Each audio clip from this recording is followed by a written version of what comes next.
Warning: the following podcast features conversations of suicide, suicidal ideations, and self-harm. If you are in crisis or are having suicidal thoughts, you can contact the following organizations.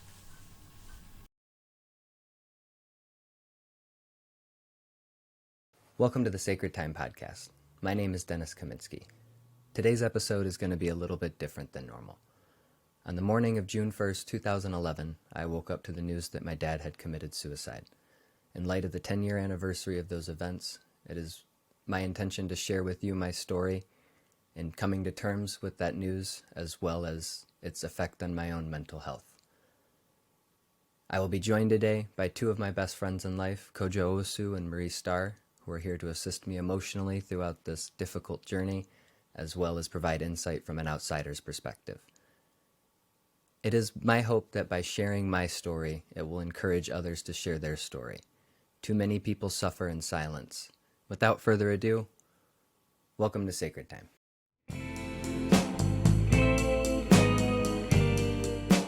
All right, once again, my name is Dennis Kaminsky, and I'm here today with my friends Marie Starr and Kojo Osu. Thank you guys for being here today with me. Yeah, of course, it's a pleasure. Always. All right. So, but like I said, I want to throw this one out there. Before we start, I just want to thank you guys for being here with me. I wouldn't be able to get through this conversation if I didn't have your guys' support. So it's very much appreciated. Okay, so before we get too deep into anything, I think it's important for me to go back a little bit. Neither of you guys knew my dad, and obviously people listening didn't know him unless they did, which is more not than do. So I think it's important that I give you guys a little bit of what that was like growing up with them. I'm nervous for this, so please try to bear with me at the beginning. I think it's going to get a little bit easier as I go, but it's a weird topic to get deep into, and I've had to get into a lot of things with this conversation over the last few days. So when I was growing up, my dad was very much my hero, like I think is the case with a lot of kids. And one of the things about him that I always noticed even from an early age, but I very much respected, was he was one of the most caring human beings that I ever met, like legitimately. My dad was an insanely loyal person. He loved incredibly hard, and that was one of the best feelings in the world, was like knowing no matter what that he was insanely honest and passionate about how much he cared for you, and he didn't throw around those words loosely. So if he said it, you knew that he absolutely meant it. And he said it a lot, and he meant it a lot. And that was something that I appreciated. He put out a lot of love and very much supportive of the people that he loved. I mean, when I was growing up, anytime I got into a new hobby or I had a new interest, he would be right there behind me, trying to do it with me to keep me motivated. He was very passionate. Like I said, that's passionate and loyal. Those are probably the two big traits. And he loved very hard. Man, my dad, when he would give you a hug, he would squeeze the life out of you. Like it meant everything to him. I mean, you could feel that he was looking forward to something like that. So my dad was a big personality. He would joke a lot. He would try to keep the room lit up. He had a very large web of friends. So growing up, we would bounce around from place to place, and it was always really interesting me to see that it was like every time we went to a new friend's house, it was almost like I was meeting a new uncle or a new aunt. Like it was like legitimately family to him. That's what it felt like. You know what I mean? Like every time we would go somewhere new, he would introduce me to these people and talk about how they became friends, and he would talk about them like they were the most important person in his life. And he was a very emotional person. And like I said, he loved very hard. And you could see that within his network. It was reciprocated back to him. You know what I mean? Like they felt the exact same way about him as he did about them. And that was something that I always noticed when I was growing up, because I always felt lucky that he was my dad. Do you know what I mean? Like it seemed like everybody cared about him quite a bit. So I always felt really lucky that like that was my dad. Do you know what I mean? Like this is the guy that everybody I'm around seems to have nothing but nice things to say about. They all love the hell out of him. They all, talk about him as if he's a brother. So to me, it was like I always took a lot of pride in knowing like, okay, well, like I'm his blood. Like, you know what I mean? Like I'm family to that guy. When I was growing up, My dad, like I said, he would support the hell out of all of my interests and hobbies. One of the reasons that I have the imagination that I do today is when I was a kid, he would play with us and he would go the extra mile to add details to it. My favorite memory to think back of, my favorite memory to think back of with my dad is when I was really young and I started getting big into horror movies. He dressed up as Jason with like the ski mask and shit like that, and he chased my sister and I around the yard for hours. But he was incredibly creative with the kills and stuff. You know what I mean? Like he would hide in really strategic places. We sometimes legitimately had no idea where he was, so it really aided to that like illusion of I'm in a horror movie. Um, but yeah, he did stuff like that all the time when we were younger, growing up. Like that was a really big part of my childhood. He was there very much for us when he could be, and he loved the hell out of us. So I like talking about the good times. Those are easy. I mean, they're hard because I miss them, of course, but those are a lot easier to get into. But unfortunately, I do have to put a little bit of emphasis on some other things that happen. And I think it's important to preface these next few stories with I loved my dad very much, and in no way, shape, or form am I trying to paint him in a negative light. But these are actual situations that I encountered. They legitimately had an impact on he and I's relationship. Um, I don't hold any of these things against him. My dad was struggling with a lot of things, and it was getting the most of them, or I was getting the best of them most of the time. So, like, especially as I've gotten older, I have a lot more context on these situations. I understand them a lot better. I have the benefit of hindsight. But as I started getting older, I always loved my dad and I looked up to him. But I mean, even when I was a little kid, I noticed that he had a little bit of a partying thing, right? He was a very social person. We would constantly have people over. He would have a good time. Everything would be great.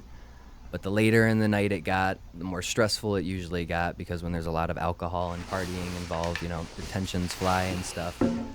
My dad was a big personality, for better or for worse. You know what I mean? Like sometimes it resulted in a little bit of conflict with people.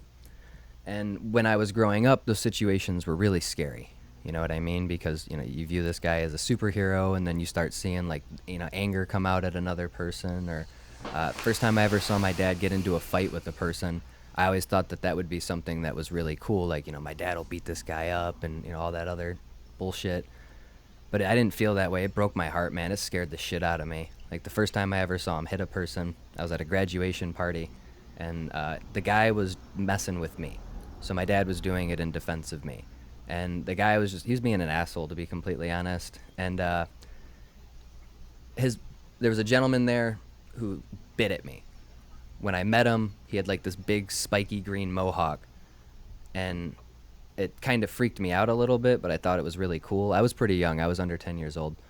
And my dad wanted me to meet him so I wasn't as afraid of him, because I was kind of infatuated. I'd never seen a hairstyle like that. I'd only seen that stuff in TVs. Like, he almost didn't feel like a real person to me. So when the guy met me, like I said, I'm like 8. He went to go shake my hand, and he's like, "Don't worry, I don't bite." And then he snapped at me like that to bite. And it put my dad on edge. He kind of grabbed the guy up a little bit, like, "Hey, don't mess with my son like that. Like, that's not cool." You know what I mean? He was trying to help me ease over the situation. Well, the guy's brother was drunk and got mad at his brother for messing with me, and he was an idiot too. And then he pushed the guy over, and then the guy fell into me. And then that pissed my dad off, so my dad rocked him. He knocked the guy out with one punch, and it's a nasty sound. I don't know if you've ever heard a person legitimately get hit in the face, but it's really unpleasant. Like, it sounds bad. Like, it sounds like something bad happened to the person. And that messed me up when I was young, seeing stuff like that, because, I mean, obviously you don't need to be exposed to violence excessively. And admittedly, I wasn't. I mean, my dad didn't fight on a regular basis, but that is something I saw on more than one occasion. And every time it happened, it made me feel a lot of fear, especially because he didn't have to fight the guys in most of those situations. There was a lot of alcohol involved. I mean, I respect that he was standing up for me, of course, but there's also that part of me that feels like, you could have politely have pulled that guy aside. You know what I mean? But those are all moot points, all things considered. Those are just, a little bit of context to how things go. But sometimes, as I got older, it got a little bit harder for him to balance it out, having children and having, the partying tendencies. So overwhelmingly, my memories with my dad are positive. But as I got older, they really started to bother me a lot more when I would get a call from him and you could tell that he was drinking. It started to affect me a lot more. You could see, like, long term, it was chipping away at him a little bit. You could see his health was declining. A lot of that was because of the physical nature of his work, but even with that being the case, you know what I mean? Like, when you're constantly in pain, it makes sense to want those things a lot more. My dad had serious back problems. The last few years of his life, he was in his 30s when he passed away. And the last few years that I remember him, he was walking on a cane. So, within his early 30s, my dad was already at a point where his back was bad enough so that he couldn't walk properly anymore. With that being said, though, we ended up at a trailer. And these next three stories, like I said, I don't tell with intention of painting him in a negative light. I only tell these for context for the rest of the story. So, like I said, as I got older, my dad's drinking became something that I started noticing a lot more. And I looked up to him a lot, so it really hurt me when I felt like he couldn't be on top of his game. So it made it harder to go visit him sometimes, because when I would get over there, I would want nothing more than just to have a normal, easy weekend. And sometimes I would get that. Every once in a while, I would go over there and everything would be okay. But periodically, a friend would come over and they would party with each other all night, or he would just be having a night where he decided to drink a little bit and get a little rowdy at the end of the night for no reason. And he was never harmful, you know what I mean? Like, I don't want to paint it in that light. He never once tried to hurt me or anything like that. Like, that was never his character. He would have never have done something like that. But he would make bad decisions when he got drunk. Like, he would do stupid things. A good example would be, there was one time he was drinking and he came home and he was really adamant about showing me that if you pull a cord out of an outlet a certain way, you will not electrocute yourself. So if you grip the cord and it sparks, the electricity will make your muscles tighten up and you won't be able to let go of the cord. That's essentially the theory that he was passing off to me. So he was explaining to me that you pull like this, like the spot on the cord where there's usually like a little hook there. Yeah, a little like rubber grommet Yeah, kind the of little thing. rubber. Yeah. So he was explaining you should pull out that way, because if you grip the cord and it goes off, then you're going to tighten up your muscles and you're not going to be able to let go of the electrical cord, which I don't know if is sound advice or not, but in theory, I got what he was saying. But he was very adamant about demonstrating to me. So he told his girlfriend at the time to go get him a fork. And he was going to stab the electrical outlet to show me that this wouldn't get him. Which, obviously it's a little bit humorous to imagine he was trying to show me how not to get electrocuted by electrocuting himself. And you know what I mean? Like, it was one of those things that when it happened, a lot of people laugh when they hear the story, and it's funny to a degree, I agree. But at the same time, when he did stuff like that, it scared me because he would have done it. And he could have really hurt himself. And I don't want to see my dad hurt himself. I know what he's trying to do. I know what he's trying to teach me, but, he was very adamant about demonstrating. Like, he had to show this, and he wasn't in his right mind when he was in that situation. And it was really scary because I was always afraid that, what if somebody like me isn't here to tell him not to do this stuff, and he does it and he really hurts himself? Do you know what I mean? And he wasn't my dad wasn't a moron, but, he had a tendency to, when he got a little bit drunk, you do a little bit of crazy shit like that. You know what I mean? And those were, those are scary situations to be in a little bit, but at the same time, they were generally harmless, right? He doesn't do it. We're okay. He just taught me a lesson. Don't touch that electrical socket, man. You know what I mean? Like, we can move on from that. As I started getting a little bit older, though, those situations started to get a little bit tougher on me mentally. So I got 3 stories specifically that I'd like to share. The first one is,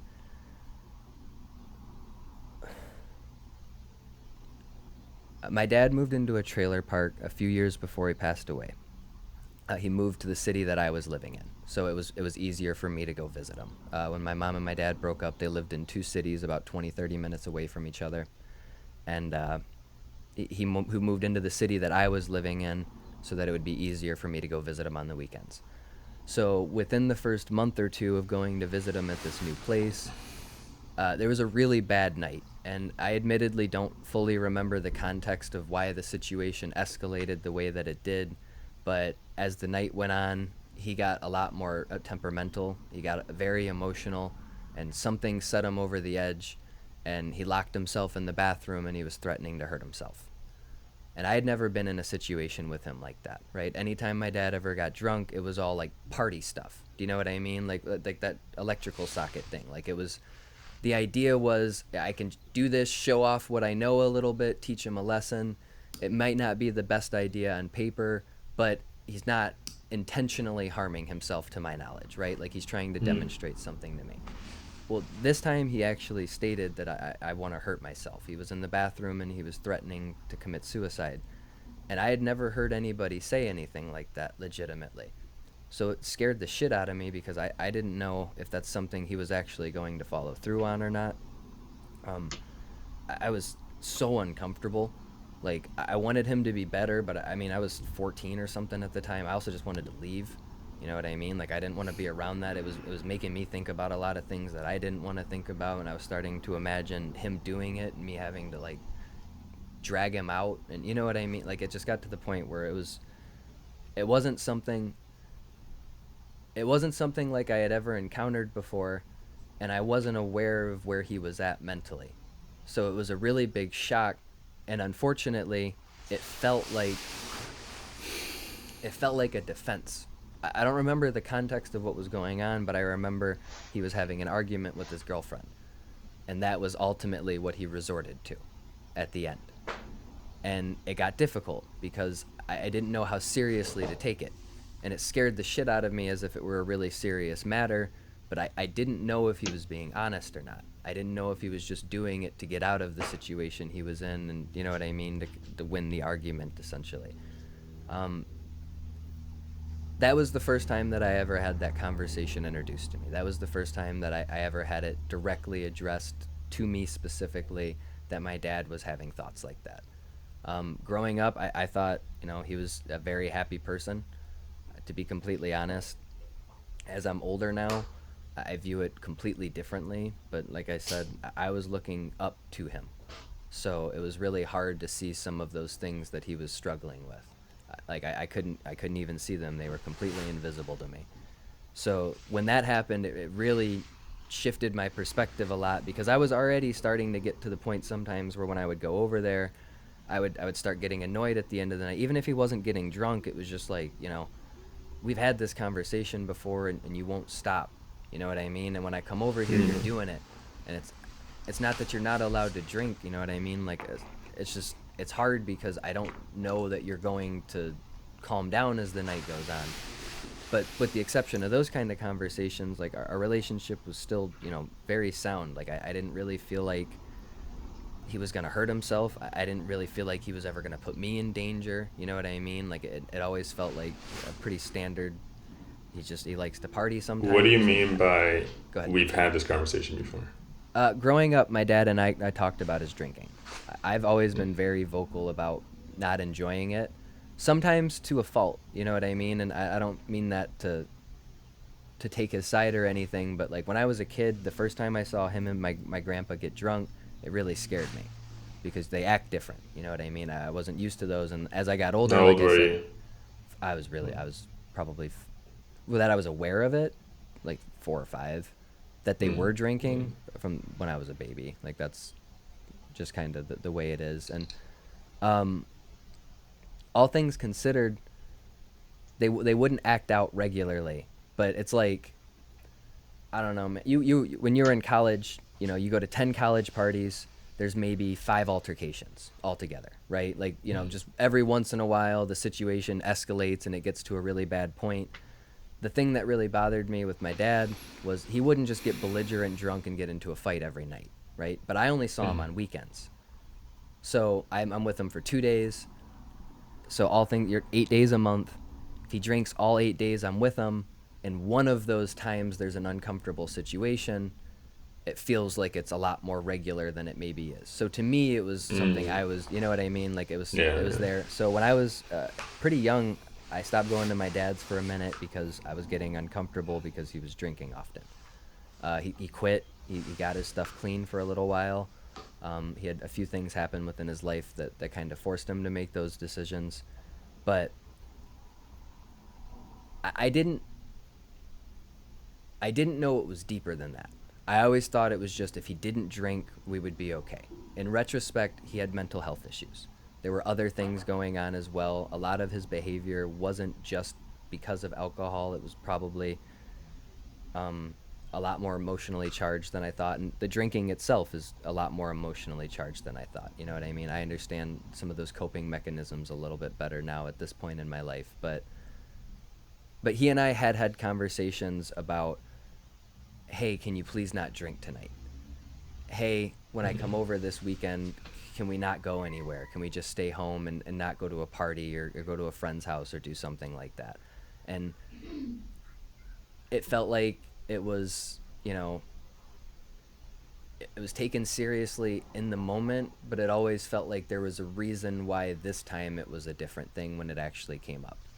Right? Like we got to go see him. He's an old friend of mine. I haven't seen him in years, or, like it's not that big of a deal. We're just drinking Bud Lights. It's nothing serious. Like we're not doing anything big. Something else that I also wasn't aware of until I got a little bit older was, like a lot of people, my dad had a little bit of an issue with pills as well.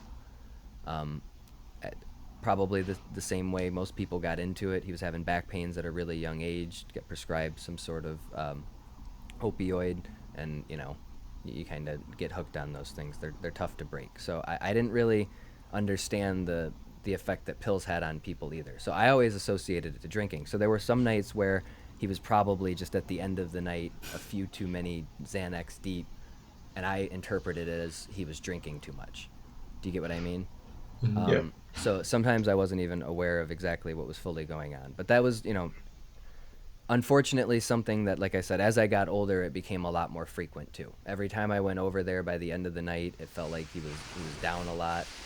And he was struggling. He was going through a lot at the time. My dad, like I said, his back went out on him at a pretty young age, and he made his living with construction. He was a physical worker. He worked his ass off. My dad had an incredible work ethic. And unfortunately, that's ultimately probably part of the reason why he also had injuries, was he put his body out there. Like he threw it out there, and he did everything he could. And it took quite a toll on him at quite an early age. But with all of those things going on, it made it so it was harder for him to be mobile. Like I said, he was on a cane in his early 30s. My dad was walking with a cane, and he was still a fairly young man, all things considered. He had a legitimate pill prescription. Do you know what I mean? And that was something that he struggled with doing in moderation sometimes, and he had a tendency to drink. So I think when you take the pain and you combine it with having constant access to those things, and you take in the emotional factors as well, it makes sense in retrospect, right? Like now I can see it. I couldn't at the time. It just felt like it was, a disappointment each time something like that happened. But in retrospect, when I look back on it, these were all very clear indications that he was having a lot of struggles. Do you know what I mean? And you can track the progression. And his mental state got worse, the worse all of these things around him got. Like the more I started seeing him like that, generally the worse he was emotionally. And like I said, at the time I wasn't really able to process anything like that, but as I look back, it makes a lot more sense now. You know what I mean? And unfortunately, that's something that's a common throughout this entire situation, is a lot of these things didn't make sense until afterwards, and then unfortunately it's too late. And growing up, we weren't very educated on mental health. Like I said, my first exposure to the idea of suicide was when my dad was threatening to do it in front of me. So to me, it wasn't really a real thing yet. You know what I mean? And I myself had thoughts about the idea of it, but at the same time, it was never something that I ever felt like I would have legitimately considered. You know what I mean? Like it seemed like something that was so far out there that it's not a real thing within my circle. Like it's a thing you see on TV or something. But then when he started threatening, it changed my perspective a lot, and it really started to scare me. And I put a lot of trust in the things that he said. You know what I mean? Like, he would say he's okay all the time and I'm doing better all the time. And in retrospect, it's because he really wanted to assure me that it's okay. Do you know what I mean? He wanted me to know that I'm good to come over. I'm trying. Hey, man, things are doing a lot better. I won't be drinking this weekend. You know what I mean? He would say those kind of things, but then they wouldn't be followed up on. Um, but because of those kind of comments, I always interpreted it as if he was okay emotionally. Do you know what I mean? Like, I always just Yeah. assumed that it's an alcohol thing. And looking back, I was very naive to that because, you know, my dad drank, but there were times in my life where I interpreted it as if he was this really bad alcoholic, and in retrospect, he was just suffering with a lot of different issues at one time. Do you know what I mean? So I think that's a little bit of an important thing to throw out there. But the second story that really changed my relationship with my dad was, like I said, it started getting harder for me to go over there because it felt like periodically there were issues, and they were becoming less periodic and more consistent. And I went over to his house one weekend, and it was like 3 o'clock. It was really early in the day, and I don't know what was going on, but he was a little bit messed up already. And I was trying to go to my room because usually when I would go to his house and things would start getting weird, or I would start, see him popping open a beer or something like that, I would isolate myself.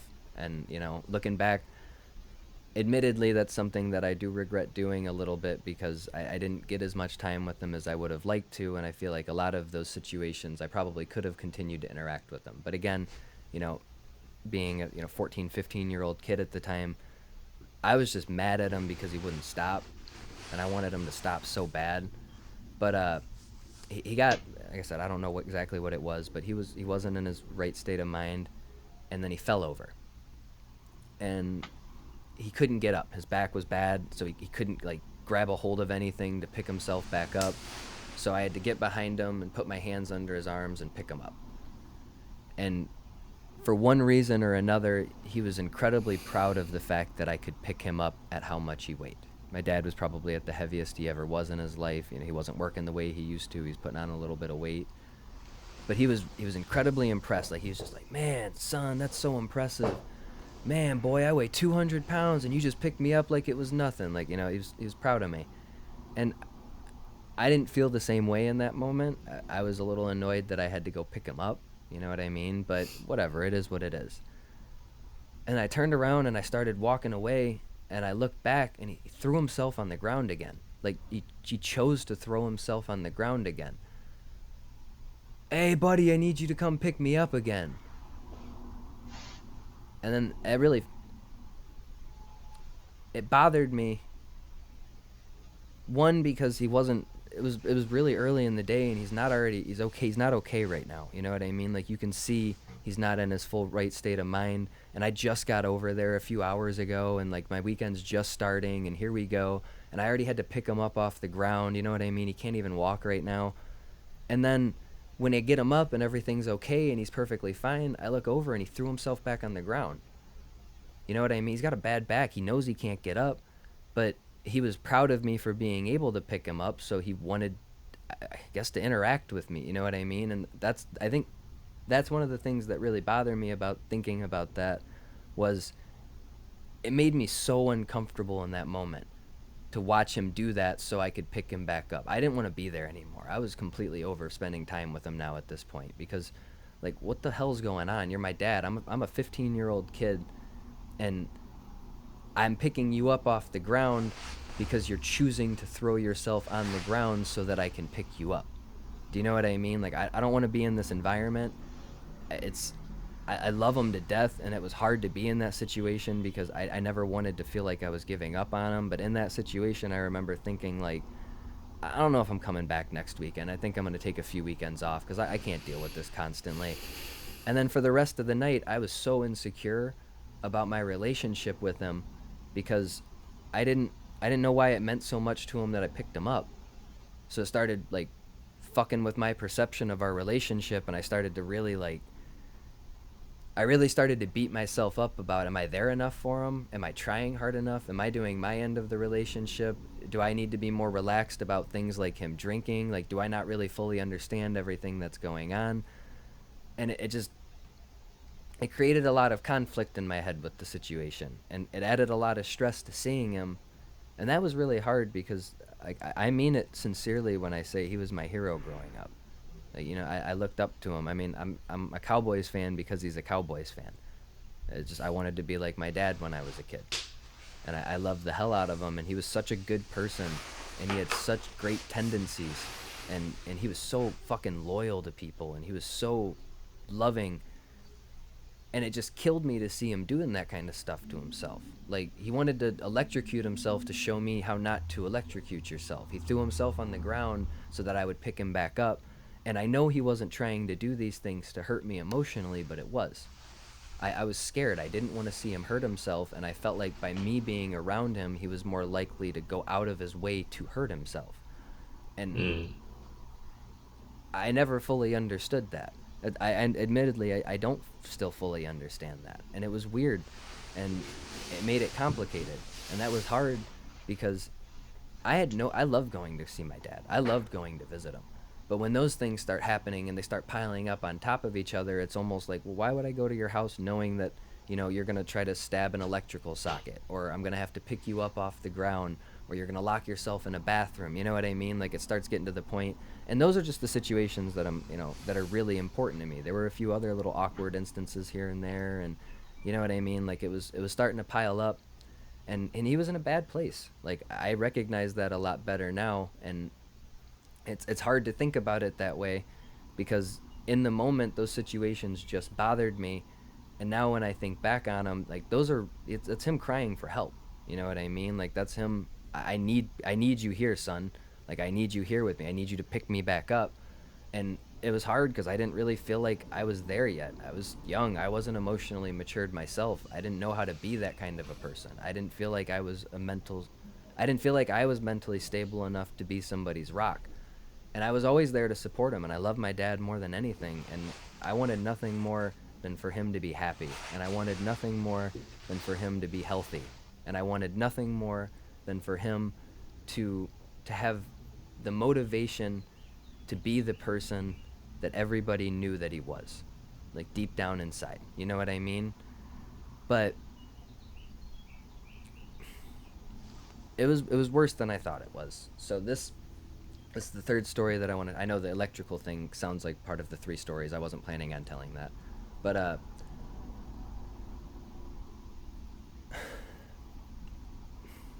I went to my dad's one weekend. I was going less frequently, but I was still going and seeing him periodically. This is after everything had happened. This was the last time I went and stayed the night at my dad's house. So this is about 8 months before he passed away.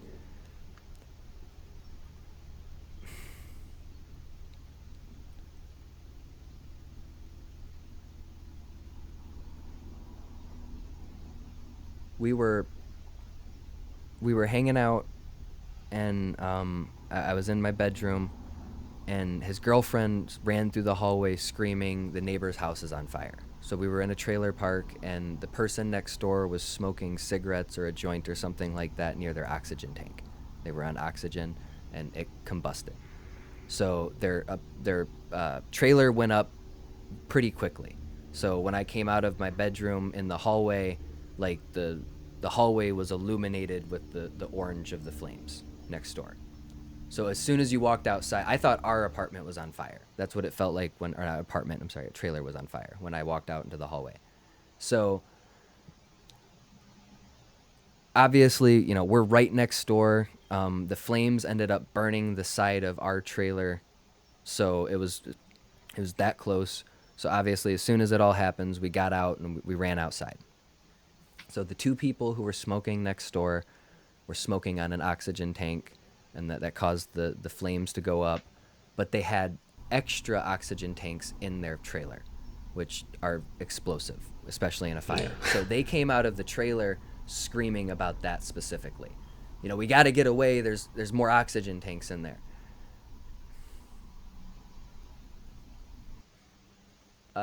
Their their dog didn't get out. It was locked in their bedroom, and they were afraid. It went up really quickly, so they tried to come out of the place, So they didn't get a chance to, or they didn't think about, I don't know, but they didn't save their dog. So as the trailer starts, like, riling up a little bit, you started to hear the dog. And I was so scared, man. Like, it was so hard to be around. But even though my dad couldn't walk and he was a little bit messed up, he tried to go over there and fucking save it. And that is exactly who he was. But that's why it started to get hard, because he couldn't walk. Do you know what I mean? Like, he couldn't move. He wasn't mobile. Like, it was difficult for him. And he was not the person that needed to be doing something like that. And I love the fact that he wanted to so bad, man. Like, that's exactly who he was as a person.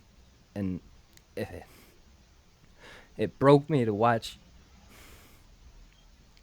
It broke me to watch that place go down, and hear that dog, man. Like, that shit. It's something I still think about sometimes, and it makes me emotional like this. Like, it wasn't a fun situation to be in, but but it was scary because he was standing right next to the trailer, and he couldn't move, and he was trying to bust the window out so the dog could just jump out, I guess, but the dog was too deep into the thing, and you knew it was going to blow up soon. You were just waiting on it. They had multiple oxygen tanks laying in there, and it was taking a long time, and the dog wasn't coming out, and my dad was banging on the window, and then it felt like an inevitability. Like, you didn't know, it felt like there was a countdown clock, but I couldn't see it, and I didn't know where it was, but I knew it was under 30 seconds. Do you know what I mean? And I just started screaming at my dad, like, come over here, like, get away from there. Like, I'm not, I want to save the dog too, but he's not going to climb in there. Do you know what I mean? Like, he's not mobile enough. And even if he can climb in there, like, at this point in time, it's gone. And it's not happy, man. Like, I wish more, I wanted so bad to just see that dog jump through the window, okay, and just run up and, sit down next to his owners. Like, it was, oh shit, that was close. But, you knew it wasn't going to happen at a certain point, and he was just there. And I'm not, like, he was on the trailer because he was so messed up with his back that he couldn't from a distance break out the window. Like, he was on top of the window, like he was within a foot away from this burning trailer, and luckily that side wasn't up yet all the way. But then all I could think about was, I want this dog to be okay, but I want my dad to be okay more. So please come back. Like, get away from it. I was screaming at him to come over here, and he was crying, and he wanted to save that dog so bad. And then the oxygen tank blew up, and the window busted, and it blew my dad over. And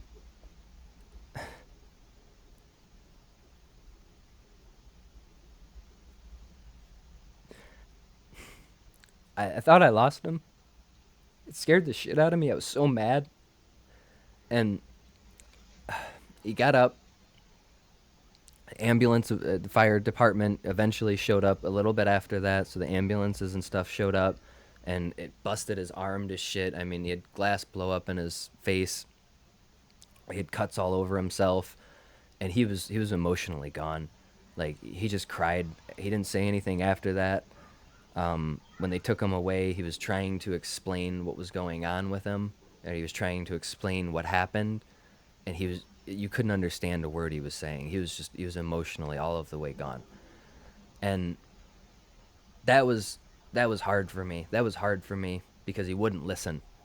And I know he wanted to, and I know there was a young man in him that felt like he could do something, but he wasn't. He was my dad, and I needed him, but he was trying to. My dad would have put his life on the line for that dog. That's very much the person that he was. And I say for better or worse, because that is an example of for worse. You know what I mean? Like, I need him. Like, I need him bad. And I can't watch something like this happen. And this is already difficult. And I mean, I still, like I said, I still think about that dog sometimes because it's unfair. You know what I mean? Like, he didn't do anything wrong. That's just fucking horrible decision making on his owners. It's such a stupid thing to smoke on an oxygen tank like that too. You're just asking for trouble. But I can't lose my dad too in that situation. You know what I mean? Like, he doesn't. I don't have to. Like, and he wanted to be the hero, and I respect him for having those ethics, I guess. But he didn't have the sense enough to recognize that he is not the person to do this. You know what I mean? And he almost hurt himself severely because of it. And emotionally, I'm bent out of shape about the dog too, man. It wasn't. I don't like thinking about that. It breaks my heart, man. Like I said, I wish nothing more than it could have just popped out of the window or something. But at the same time, even then, in that moment, I recognized, like, I can't go get my dad because this building's going to blow up. And I don't know what that means. Do you know what I mean? Like, I don't know what that looks like. I don't know how combustible these things are. I'm a teenager, so in my mind, when something blows up, it's like an action movie. So I'm expecting, like, the entire thing to just blow the lid off. So we all have 20, 30, 40 feet from this place. Probably more than that. I don't have a ruler. But um, we get our distance, and he's the only person who didn't. You know what I mean? And then everybody else is around it, and he's just there. And then I was the second closest because I was running up to get him, and it was hard because in that moment, I wanted to bring him back, but I was scared that if I got too close to it, I was going to get hurt. And then I felt selfish because I wasn't the one trying to help the dog. Do you know what I mean? Like, it felt like he can't do it. I know what he's trying to do. I need to come over and help him get this done. Like, if I'm going to run up on the trailer, why would I just do it to grab him? Like, we might as well make something out of it. But I was scared. Like, I wanted to, but I couldn't. I didn't know. I thought I was going to get hurt, and I didn't want that. And I didn't want him to get hurt, but I didn't feel like I could run up and do anything. Um, and he ended up getting hurt, and it broke my heart, and it made it so I didn't want to go over there anymore. Like, it just got to the point where it was, you had these situations stacking up on top of each other, and he and I had these conversations, and he wasn't in a good place emotionally, and he was dealing with it the ways that he dealt with it sometimes, and I didn't know what was going on, but I recognized that something was wrong, and it didn't feel like it was getting better, and that situation felt like the worst case scenario. Like, he almost died, and I almost had to be there for it. And I can't live down what I saw. I never would have been able to have lived down if it would have taken him too. You know what I mean? Like, I already hold enough guilt based off of the way that things did play themselves out.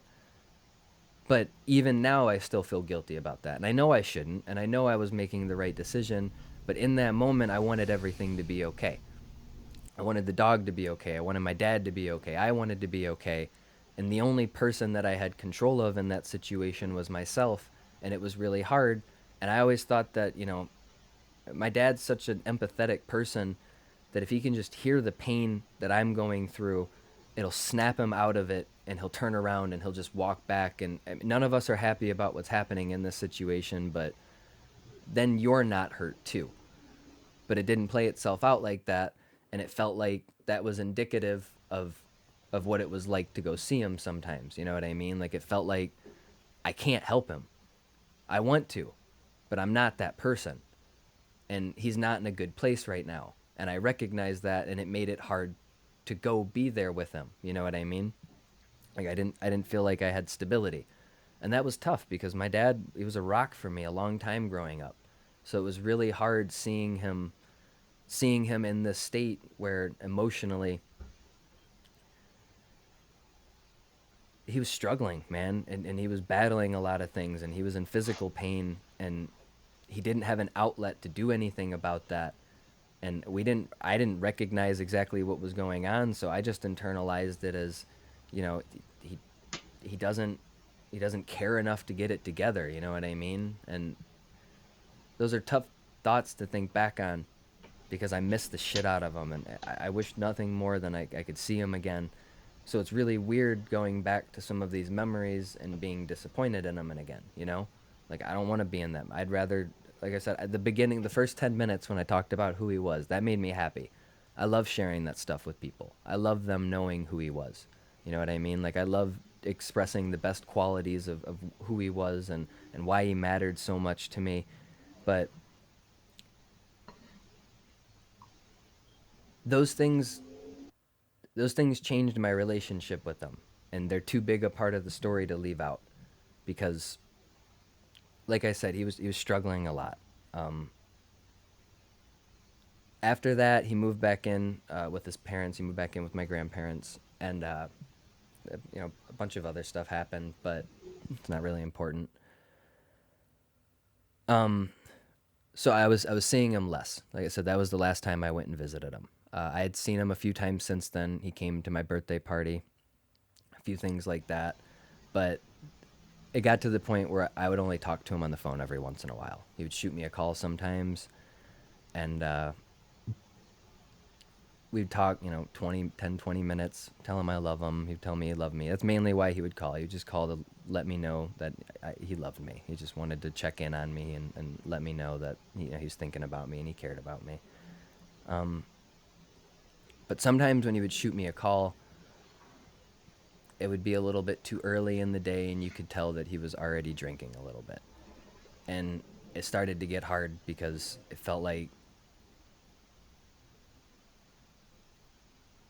it felt the same as when I was visiting him, and I would get there, and at 3 o'clock, you could tell something was wrong, and it made it hard, and it made me not want to talk to him sometimes, which, I mean, looking back on is like,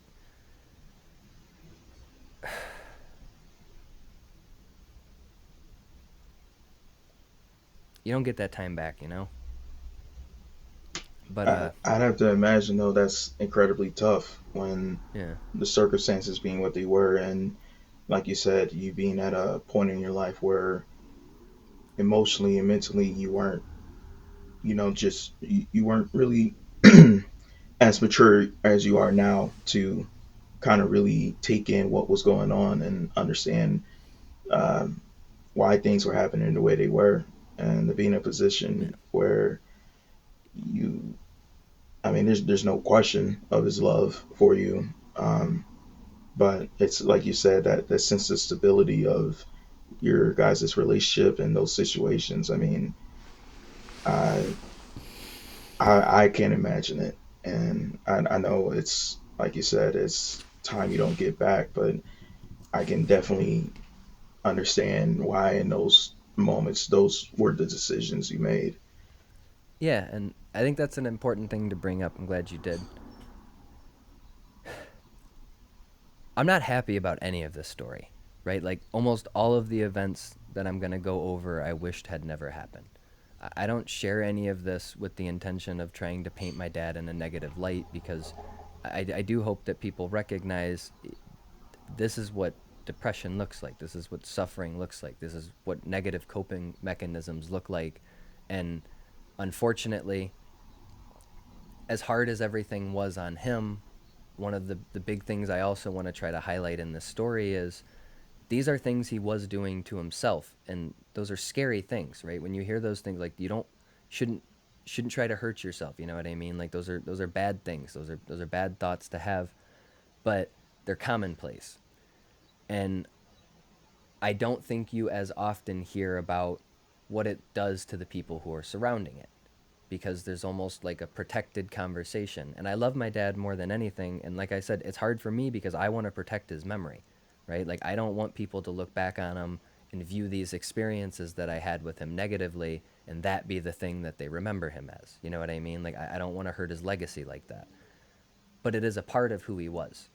And it is a part of how the story played itself out.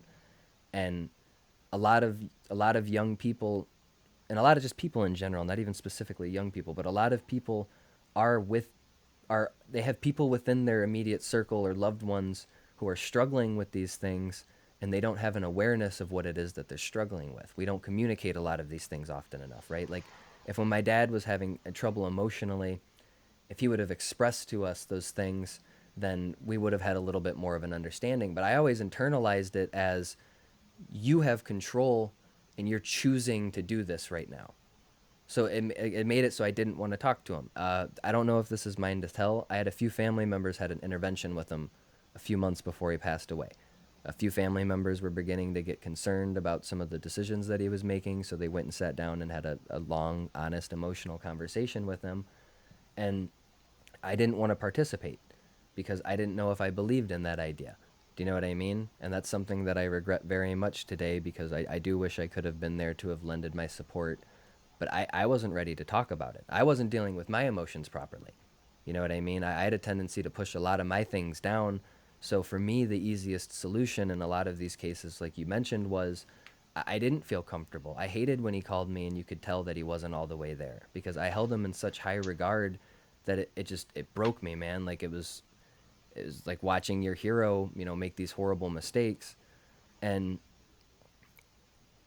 instead of trying to understand where he was coming from, and I don't hold this against myself today as much as I did back then, but instead of trying to understand where he was coming from and trying to find, you know, a spot where we can build and grow where he is mentally and understand like what's wrong and what he's struggling with, and what we could maybe do to help him and support him. He didn't express to us the way that he felt very often. And then when I got uncomfortable, with the exception of, like, I never wanted to tell my dad I didn't like him drinking. It just came out through anxiety. Do you know what I mean? Like, I want to come over, like when he'd call me and ask, hey, coming over this weekend, it was hard for me to just say yes, because like I'd start feeling my heart rate going up, and I'd start feeling like, well, when I come there this weekend, are we going to be home? Are we going to be going to do this? So I would usually express those things out of anxiety. So if I didn't feel like I was panicked enough, or if I didn't feel like it was extreme enough, I would keep those emotions bottled up. And a lot of times I would keep them bottled up until they couldn't hold in anymore, and then they'd pop and blow. It was a weird hand gesture to demonstrate that with. I apologize. Um, with that being said, though, it to your point, like, a lot of children deal with that when they have parents who struggle with substance abuse. A lot of children hold a lot of guilt in knowing that now I know what they were struggling with, but when I was younger, I just chose to isolate myself from that.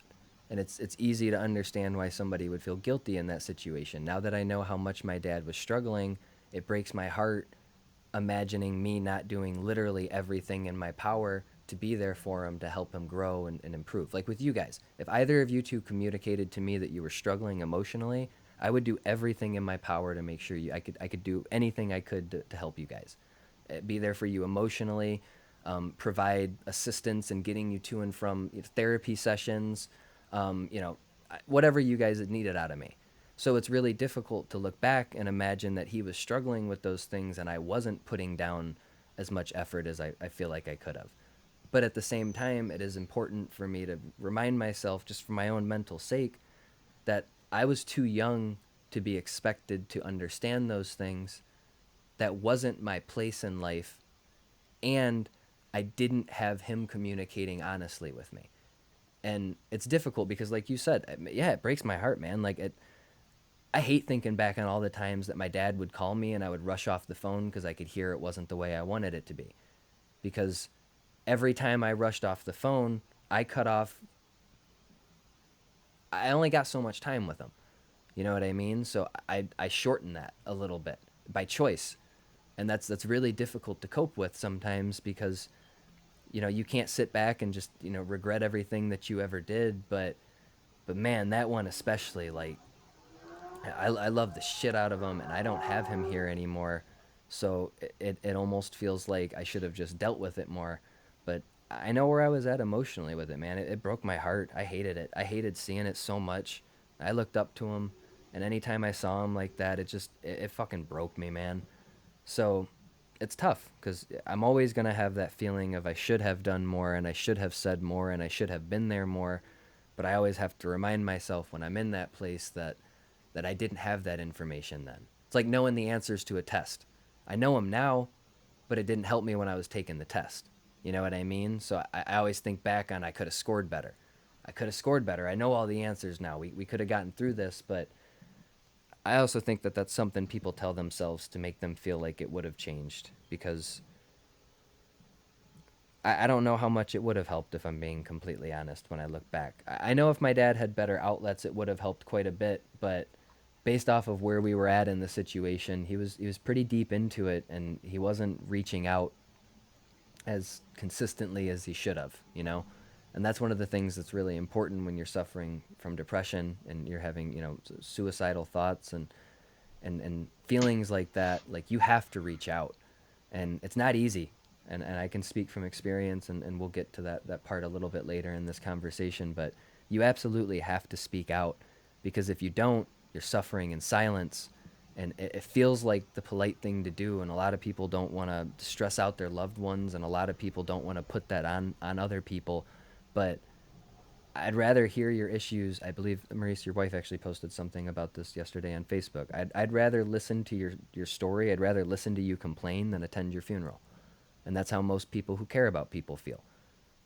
It's an inconvenience sometimes. Yeah, sometimes my dad would call me and he probably needed me emotionally, and I wasn't able to provide that for him, and I had no patience with him, and I would get off the phone with him. And he didn't know if he could express that he was struggling. So I never knew. So we got off the phone. I might have made time had that been the case. You know what I mean? And it's not, I don't want to focus too heavy on those things, because you can't change the way that things went, but I do think it's important along the way to potentially highlight that's what saved me, was reaching out to loved ones. You know what I mean? And my dad didn't reach out to his loved ones the same way. And it does make quite a bit of difference, but it's not easy, and I understand, and obviously we'll get there a little bit. But real quick, we're about an hour into the conversation. Do either of you guys have anything that you want to add real quick, or any questions you want to get off before I get into the part of the story that I'm not really looking forward to? No, Um, I think you should continue. Okay, keep it rolling. I'm cool with yeah. that. Okay, so like I said, it got to the point where my dad started to call me periodically, and we would talk on the phone. Um, so I got a call one time, and it was like 4 o'clock in the afternoon. I was playing basketball, um, and my phone went off. I saw it was my dad. It was a little early in the day. I figured he was, probably something important. So I answered the call, and immediately I could tell he was drinking, and he had people around him. So it was him and two or three friends. And I answered the phone. I was like, "Hey, what's up?" And he was just like, "Tell him, buddy. Tell him. We ain't, no, that's bullshit." And he was kind of not even really talking to me. He was just kind of including me in an argument he was having with his friends. But the Miami Heat and the Dallas Mavericks both had just qualified for the NBA Finals. My dad was a huge Dallas Cowboys fan. I didn't realize that bled over into the NBA, but he was riding the Mavericks as if it was his Cowboys. So him and this guy were having just some bullshit argument in the garage. They were drinking and hanging out. And they were arguing about basically who was going to win the finals. That was the first year that LeBron and Chris Bosh joined that Miami Heat team, so it was a pretty Yeah. big thing, in the public. Like, can they be beaten? And the Mavericks were like this really cool underdog. And like I said, because of the association with the Cowboys, I think my dad was riding that horse all the way there. But he called me, and he was like, "Hey, buddy, tell him, no, we don't do that shit here. That's bullshit. Let my son tell you. He knows what he's talking about." And I'm like 15. He hands me the phone, and I don't even know who this guy was, but I started arguing with him about whether or not the Mavericks or the Heat were going to win the finals. And it made me laugh for a second, and then my dad took the phone back, and then he kept talking to me about things, and it was nothing bad. It was, it was all basic stuff, but he was really fixated on that Heat Mavericks thing, but then he kind of drifted into like, you got to come see me soon and all these other things. And then he was pretty messed up. By the end of the conversation, I was really disappointed, because even though it was a really harmless conversation, like, it really hurt me every time I heard him like that. And like I said, one of the things that I really struggled with was it felt like he wasn't stopping, and it felt personal a little bit. And I know it wasn't now, but it was hard to tell myself otherwise when I was a kid.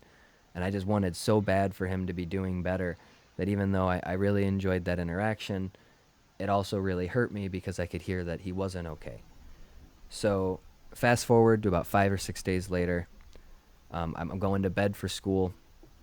It's like 11:30, 12, something like that. I'm in that weird spot where you're like, you're asleep, but you're not fully asleep yet, and you're starting to drift off. And then my phone went off, and I looked over and I saw it was my dad. So this is like maybe 5 or 6 nights later. And I thought back to when he called me the other day. It was 3 or 4 in the afternoon, and he was already drunk. It's 1 o'clock in the morning right now. He's obviously drinking. I'll call him tomorrow. I don't want to talk to him tonight. Um. So the next morning, I woke up a little bit before my alarm went off because I heard my mom come home, and I got scared that I slept past my alarm. Because my mom, she got home from work after I was already at school. So usually if I heard my mom coming home, that means that I fucked up and it's like 11 o'clock, right? It only happened once or twice, but that's what I was assuming was going on. But it was dark, and maybe she just got off work early, no big deal. And then she came downstairs, and then my heart started racing a little bit, and I thought of the fact that my dad called me the night before, and I don't. It felt like something was wrong. It just because it was abnormal, you know what I mean? Like, and I'm still like kind of half asleep too, so I'm not even really fully aware of whether or not this is just like my mind messing with me or whatever the case is. But she came into my room, and I could hear in her voice immediately that something was wrong. And she sat down on my bed, and she was like, "Hey, I'm gonna need you to get up here real quick." And she, very, I knew something was wrong immediately. Like I could tell that something bad happened, and I knew.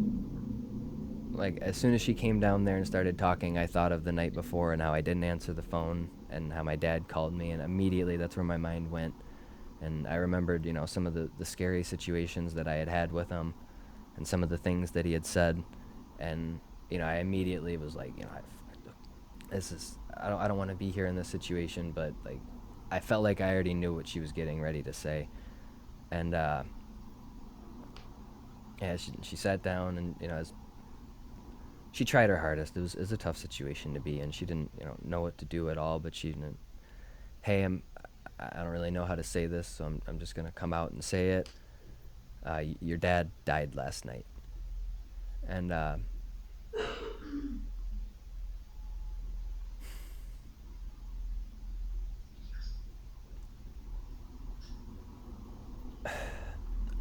I knew I needed to know, and I knew I needed to ask, but I really didn't want to because I felt like I already knew what the answer was, and I didn't want to hear it. But and I made myself do it. What happened? And she's like, he committed suicide. And it was like, before she said it, I felt like I knew what she was gonna say, but when she said it, it hit me like I didn't know she was gonna say. And I know that doesn't really make sense, but that's just where I was at emotionally. And I don't know, man. I didn't know how to process it. Like it just made my mind blank for a minute, and it didn't feel real at all whatsoever. It just felt like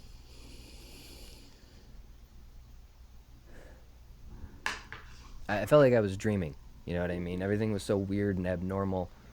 But I had to get up and go throughout the day. I had to shoot Maurice, you and your brother, a text to let you guys know that we weren't going to be walking to school.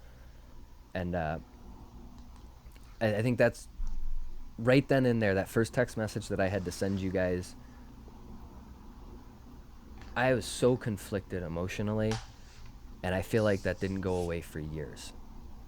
And it manifested itself in a lot of the decisions that I was making. And with you guys, like I sat there for about 10 minutes trying to think of whether or not I should tell you guys what happened, or whether or not I should just tell you guys I'm not coming to school. And it's interesting, I talked to you about this a few days ago, Maurice. I didn't remember if I told you or not. Like I honestly, I didn't remember if I was like, hey, this is what happened, I can't come to school, or if I was just like, hey, something happened and I have to come to school. But in that moment, I had so much anxiety, and I felt like you guys needed to know because I loved you and I wanted you guys to be able to be there for me. But like, I didn't know what to do, and I felt like I had to be around my family first, and I was starting to really overthink like everything, like any decision around this whole situation. I had no idea what to do, and I felt like I was overthinking it, and I wanted you guys to know because I wanted people to be able to be there for me. But I didn't want to tell you because I was scared. It didn't feel appropriate almost. You know what I mean? Like I didn't want to hurt your guys' day. And I know it's a weird thing to say a little bit, but like I think that that's the first example of me making decisions for other people's comfort and not taking care of myself emotionally. Because I've always loved and respected the hell out of you guys. You know, you and your brother were incredibly important to me growing up. And even though you guys didn't know my dad very well, you guys know me incredibly well. And I know that you guys could be incredible allies to me. And I knew that then, but like, I didn't want it. It didn't feel fair. It felt like I had to deal with this with my family only. And I regret that. Like, in retrospect, I regret that because I wasn't as open with a lot of people who I really wanted to be open with as possible. It all works itself out in the end, of course, but like, I was thinking about that the other day, and I thought that that was really interesting because it feels like that was the first decision after my dad passed away that I made, which was me very stubbornly pushing away any help that I could potentially have. And within an hour, I made a decision that I regret a whole hell of a lot more. My girlfriend and her family, my mom informed, my girlfriend, now fiance, who I love very much, and it was very beneficial to me throughout this entire process. She, her family was made aware by my mom, and they were talking about how they're going to be there for me at the viewing and the funeral tomorrow. And I was very adamant that they didn't attend. I didn't want them there. It felt wrong. It felt like they didn't know him. It felt like it wasn't fair to him. I was really uncomfortable with the idea of people making decisions for my own personal comfort. It felt like we needed to just pay tribute to him and make this entirely about him. So I was struggling with that a lot emotionally, and I was very rudely adamant that they weren't able to attend and be there for me. And, it's another thing that I regret quite a bit when I look back on that situation, because they were just trying to extend a hand, and I wasn't receptive to it. And that's, what I mean, like, is a little bit of that self-sabotage within those situations. Like, I was mentally bent out of shape, and I knew I could use it, and I knew I needed it, and I love her to death, man, and it would have helped a lot to have had her there with me. But there's just a part of me that convinced myself that that was wrong, and that it doesn't work like that, and I had to suffer through this situation differently. And that, to me, that's a really common theme that I noticed when going back through a lot of these stories, was a lot of the things that I did afterwards. I wasn't taking care of myself properly. You know what I mean? Like, I wasn't making decisions for myself. But yeah, those are just two things that happened, immediately after I found out.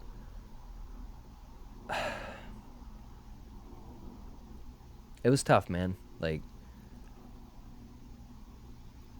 that day, I had to go visit my grandparents. We had to go, to the house. And when I got there, immediately, there were people there. My dad had a lot of friends, and he was very big within his community. So he immediately had, a lot of people coming to pay respect to him. But that made it harder because I felt like I needed time with my family. And the very first conversation I had, we got to my grandparents' house. I didn't know what was happening yet. I had only cried a little bit. On the car ride there, a song came on the radio that made me feel sad, and I let a little bit of my emotion out. But to that point, I was, pretty stoic about it. Like, I was pretty, that's the wrong word. I was detached. It's a more appropriate terminology. I was detached from the situation. I wasn't there. Mentally, I was in a completely different place, but physically, I was just thinking about what this meant and what it means in the world, and I started thinking about what it meant, to be gone. And I almost disassociated my dad with the situation entirely immediately. Like, you know what I mean? Like, this is the day that I just talk about death a lot.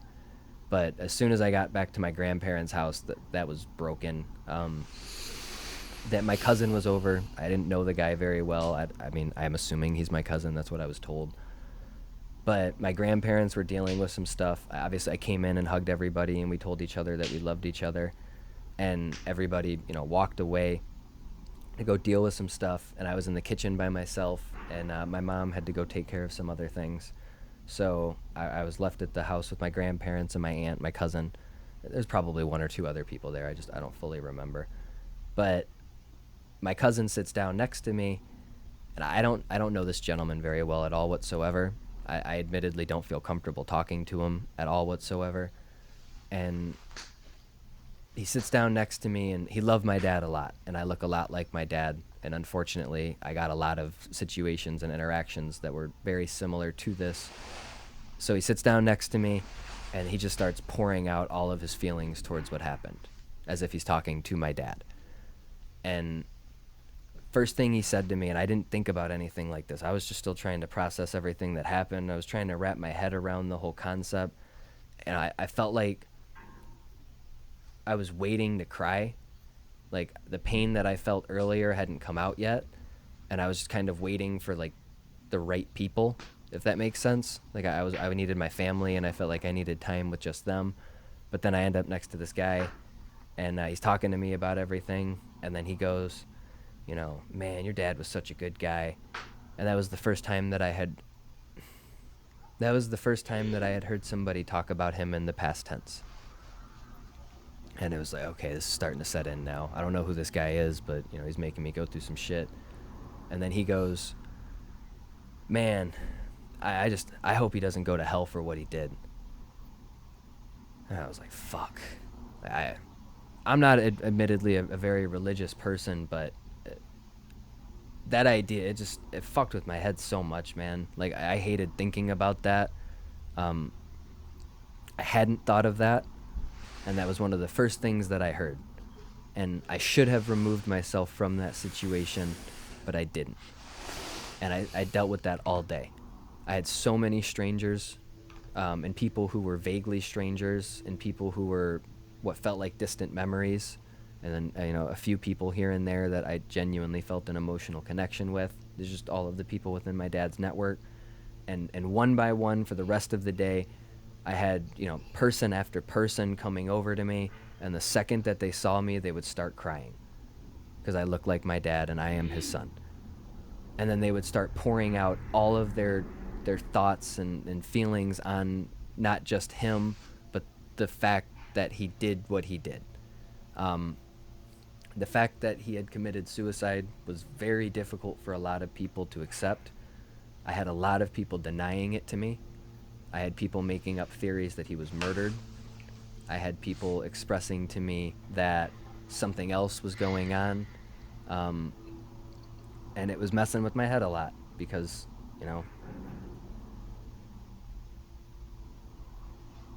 when my dad called me the night before, he left a voicemail. I just realized that I forgot this part of the story. But right before we got to my grandparents' house, I made myself listen to it. I held off for an hour or two, however long it took to get over there. And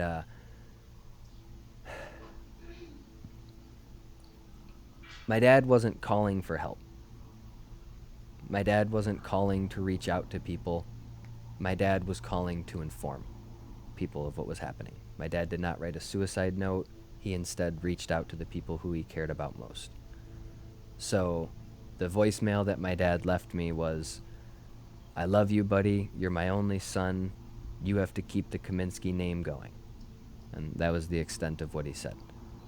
So there was very little doubt in my mind that it was an accident or that something else happened, because that he called me to say goodbye. And he called me to tell me to, do my part in keeping the family legacy, whatever that means, going. So when I had all of these people that, like I said earlier, my dad treated everybody like family, so everybody treated my dad like family. So by extension, everybody was treating me like family. And, families are very honest with one another. And I had a lot of people express a lot of opinions that when I look back on now, I realize were incredibly inappropriate to be sharing with a 16-year-old kid in mourning. Like I said, the first thing somebody said to me is, I hope he's not in hell. Like, somebody looked at his son in the eyes and felt comfortable saying, I hope your dad's not in hell. And my dad, I found out, passed away, maybe an hour and a half before that moment. But I embraced that. For one weird reason or another, it hurt. It made me mad. I didn't want to be around these people anymore. I just wanted to be alone. I wanted my family to be alone. I wanted to have an opportunity to sit down and talk about what this means, and if anybody knew that something like this was coming, and if there was something that we could have done, and if there's something that we can do to keep it from happening to somebody else. But instead, I embraced the role of being his strong son. I heard that regularly. Oh my God, you're being, because I wasn't crying. You know what I mean? Like, I was at a certain, like, I don't remember who it was. It was like, maybe, throughout the day, people just kept trickling into my grandparents' house. It's always been like that over there since I've grown up. They've always had guests just pop by and, hang out for a few hours and leave. And, when I was growing up, they would always have these big parties on the weekend where everybody in the neighborhood would come over there and, get drunk and have a good time. So it felt like that, but it's dawn still. Like, the sun's hardly fully up, and, we got people trickling in. Hey, Ma, talking to my grandma, we heard what happened, man. I was just talking to Butchie the other day. And then they'd come over to me, and then they'd start crying, and I didn't feel comfortable crying in front of them, so I would try to make them feel comfortable, because I didn't know what to do, and I felt like that's what I had to do, because I felt like I don't like seeing people in pain. It's hard. And then they all started, man, you're so strong, and you're dealing with this so well, and it made me feel like that's what I had to do. It was kind of in line with what my dad told me, keep the Kaminsky name going. Like, it's your turn to step up and be the man in the situation. And I didn't know what that meant. I wasn't ready for anything like that. I didn't even really know what it meant to keep the legacy going. Like, I felt like I was more confused by I know the general idea behind what he was telling me, but I also, I wished it would have been more personal, Like, I wished he would have called me and said something to me. So I was trying to wrap my head around what was happening, and, it felt like this was my position now, and I didn't want it, but I woke up to being pointed to it. And for the rest of the day, I played fucking strong son. And it made it hard for me to cope with everything that was going on, because I didn't let myself have any time. That lasted for days. I cried once the day he passed away around strangers, and within 20 seconds I had a woman who I vaguely knew run over and try to console me, and it broke it. Like, I don't know you, I don't feel comfortable anymore, I appreciate that you want to be here for me, but there was like 8 people in the living room. As soon as I started crying, everybody stopped talking, and they started crying because I'm his son, and oh my God, this is so real now, look at his son. And then they all wanted to make me feel better, and then somebody ran over and hugged me, and it pissed me off. That's what I meant by earlier when I said I didn't want anybody who didn't know him to be at the funeral. It was like, get away from me, you know what I mean? Like, this isn't about just me right now, and I need time to be alone, but I didn't have it in me to tell people that. Like, I felt like I had to be a part of that community. It felt like everybody was there for a legitimate reason. They weren't. I know that now, but at the time, this felt like this is how it was supposed to be, and I wasn't okay with that, but I embraced it to the best of my abilities. And What do you mean they weren't there for a legitimate reason? They were there because they loved him, but I felt like this is how this happens. When somebody passes away, the entire community comes to remember him, and that is true. I agree with that. There's a time and a place for that. This was hours after he passed away. So me and my family never got an opportunity to sit down and together, mourn. Like, we never got alone time. Like, no exaggeration, man. I got to my grandparents' house that morning, and there were already 1 or 2 people there. So there were people who were there with my grandparents before all of the family was there with my grandparents. And some of these people are cousins and uncles. Like I said, growing up, everybody was my cousin and uncle. So they all felt like they had to be there. They all felt like they were family. And I'm not saying they're not family. I don't want it to come off that way, because they're the community for sure. But for me, they're not my family. Do you know what I Mm-hmm. mean? Like, there is a Yeah. difference. They're my family by extension, and the viewing and the funeral, and maybe later in the day when we've had a few hours to, sit and cope with some of these things, I think I would have felt more comfortable, but I didn't feel comfortable expressing that. I felt like I had to deal with something like that. And it Mm-hmm. made it difficult because it felt like everybody in my family was now like, suddenly they got 50 guests. Do you get what I mean? Like, Mm-hmm. and they're all there to be there for them, but it's still in their home. So, like, you feel like you're still obligated to put on, like, hey, it's okay, he would have wanted this, and you started talking, and it's like I didn't even process what was happening, and I was telling people it's going to be okay. Do you know what I mean? Like, I'm just Mm-hmm. mimicking the things that I think you're supposed to say in those situations. I don't know what dude, I'm so confused internally, and I want to break down and cry, and I just want time to be by myself. And I feel like I got all of these, not strangers, but like, family by extension type people around, like, third, fourth tier close relative. Do you know what I mean? Like, people who you Mm-hmm. see at, like, reunions and stuff like that, or I haven't seen since I was 9. And, they're all coming up to me, and it made it real. I guess that's one thing I will say. It helped set it in. It felt like I was at a series finale, and all of the characters from the show throughout the entire show were showing up for one last time, because that's what a lot of those people were to me. They were people who I hadn't seen in years, and they were people who we went and spent a weekend with, and my dad was best friends with, that I was never around again after that. And like I said, they all talked to me like I was family, and I wasn't doing a good job of expressing to them that that's not what I want. So I dealt with it. You know what I mean? Like, I made myself push through it. I went home that night, and I cried a lot as soon as I had a chance to by myself.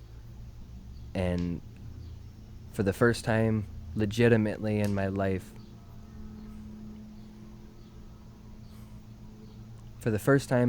I considered suicide.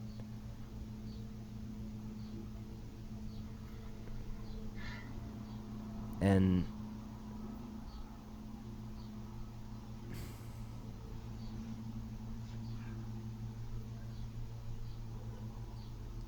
it bothers me a lot that that's where I was at. And I know it makes sense, but it felt like such a bad idea. But I wanted to do it so bad, man. Like, I don't have the resources, so it was almost like a fantasy, which I don't know if is better or worse, but like, it felt like I needed to. Like, it felt like I can't be here anymore. I know that the rest of this is going to be hard. I don't want to cope. I don't want to process it. I don't I don't want this to be my life, and this feels like it's never going to go away. So I just want to be with him. You know what I mean? Like, I'd rather be remembered for what I was than have to, grow up miserable and sad and be something else. And it just, it felt like, the right thing to do. And then I was able to, knock myself out of that way of thinking. And, and I just started thinking about everybody that I knew being gone, man. Like, I started fucking going through every person that I loved like it was a Rolodex, and I started taking them away from myself. And I started preparing myself for when it happens. You know what I mean? Like, I want to be ready next time, because it felt like I should have been ready this time, but it hit me like a ton of bricks. And I just started going through, you guys and my family members, and, the people who meant a lot to me. I started taking you guys away from myself. You know what I mean? Like, I just started imagining what it was going to be like, and, we're going to have to go through all of this shit again, and you know what I mean? Like, it's my job to be the person there. And then, I started thinking about situations where I had to tell family members what happened, because I started thinking about my mom. And it was just like any negative version of the thoughts that I was having that I could focus on, I was 100% in. You know what I mean? Like, I felt like I ended up in a hole that night. And if I'm being completely honest, man, like, there's still a part of me that's trying to finalize crawling out of that. But it was tough because, all day I didn't have any time to think about anything. And then, like, at the end of the day, I just started hearing, like, what if he's in hell? What if he didn't hurt himself? What if it was, what if somebody did something to him? And I started, like, maybe hoping, what if maybe somebody murdered him? You know what I mean? And it's a weird thing to feel better about in that moment, but it was like, he didn't hate himself. You know what I mean? Like, he wanted to be here. And if something like that happened, then it means that what happened didn't. And it fucking started breaking me up because I started thinking about the way that I was feeling, and I started imagining him feeling like that. And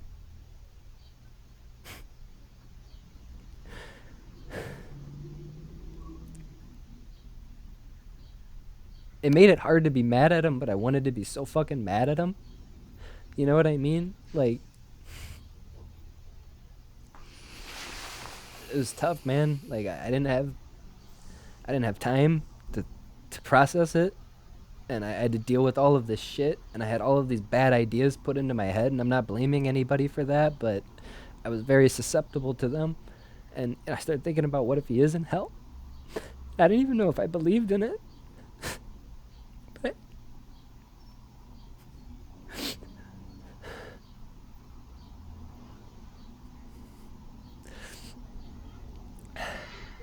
but it hurt to imagine all of this fucking love that he had, and to see all of these people there for him, and to see how quickly it piled up, and how 60, 70 people showed up to my grandparents' house within a matter of hours for him because they loved him. And he didn't feel that love while he was here.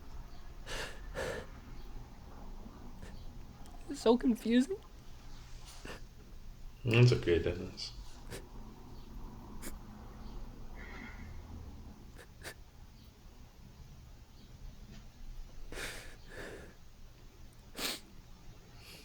Because he was loved so much, man. Like, one of the most fucked up things about depression is you convince yourself that everybody is against you, and that the world would be so much better if you weren't here,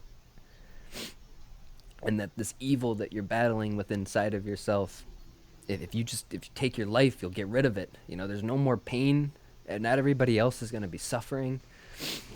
But that's bullshit, man. Like, that's complete bullshit.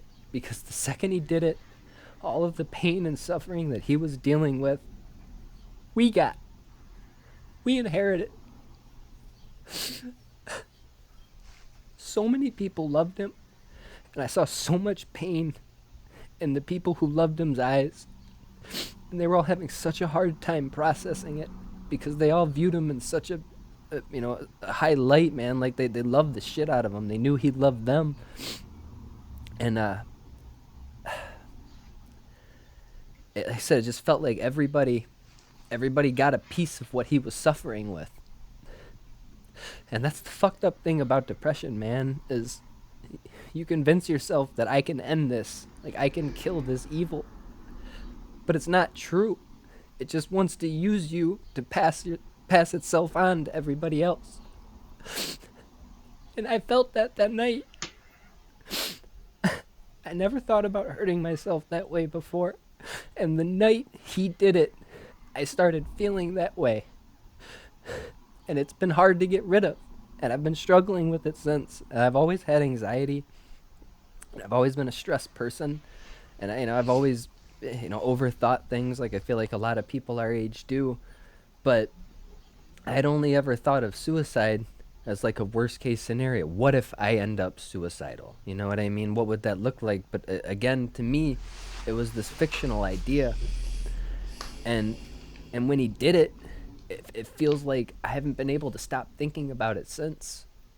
And I feel like I've spent so many nights trying to wrap my head around where he was at mentally and what he was struggling with. And in doing that, I was putting myself through the same thing in a lot of instances, because I looked up to him. And in that moment, it felt like, do I have to kill myself? You know what I mean? Like, is this what my life is supposed to end up like? Like, am I going to be like him? And I wanted to be like him for so long, and I wanted to be like him so bad that thinking about like being disappointed in being him was even harder because it felt like now I was losing the part of him that was a hero when I was a kid. You know what I mean? Yeah. And man, fucking I had to hug my sister that night. I looked in my cousin's eyes, my first cousin who's really close with them, and just seeing these people that I care about so much, and the people that he meant so much to, just in shock and in pain, and like so confused. And that's the thing that's crazy about suicide, is it creates more questions than it does answers.